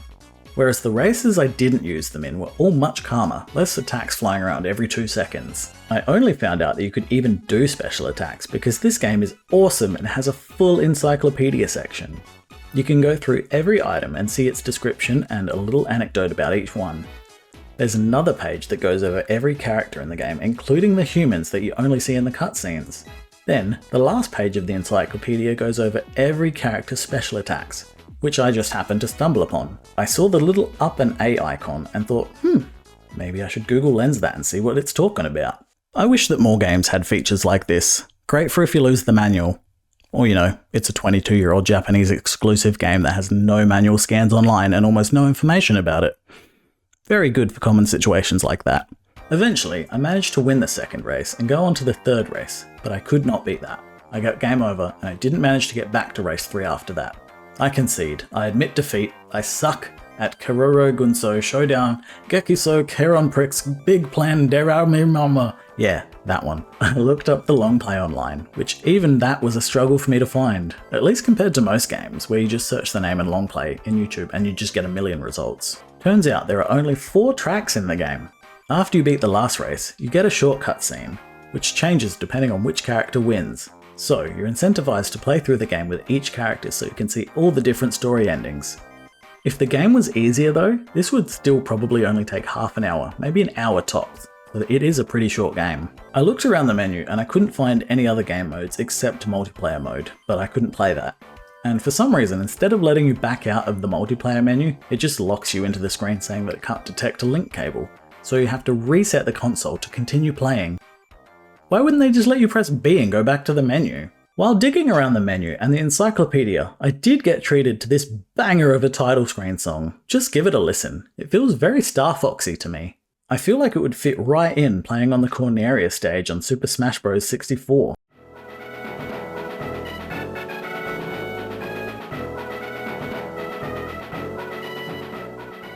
If this game looks interesting to you, or you're a huge Sergeant Frog fan, I'd say give this one a go. But go in expecting a hard game. The CPUs are ruthless. Or, if you're fluent in Japanese and interested in creating fan translations for games, please translate this game. I would love to experience it in English. I don't doubt that there are some licensed kart racers out there that never got translated to English that I've missed for this video, but I think I've gone on long enough, so let's call it a day. Cheers so much for watching the video all the way to the end. I know this was a really long one. If there are any other types of games you'd like to see me do a deep dive into, let me know in the comments. I'm always open to suggestions. Sorry about the really long gap between videos. I took some time off for the holidays and then I decided I was going to do this behemoth of a video for some reason, so it took me a lot longer than I expected to get another one out. Speaking of, if you want to watch my last video, click here. It's all about my favourite things from 2025, whether that be TV, anime, games, movies, or real life experiences. Or, if you want something else gaming related, you can click here. This video is all about comfort games. What makes them comfortable, why we go back to them time and time again. I even interviewed some of my friends to get their takes on the matter. Anyway, until next time, see ya.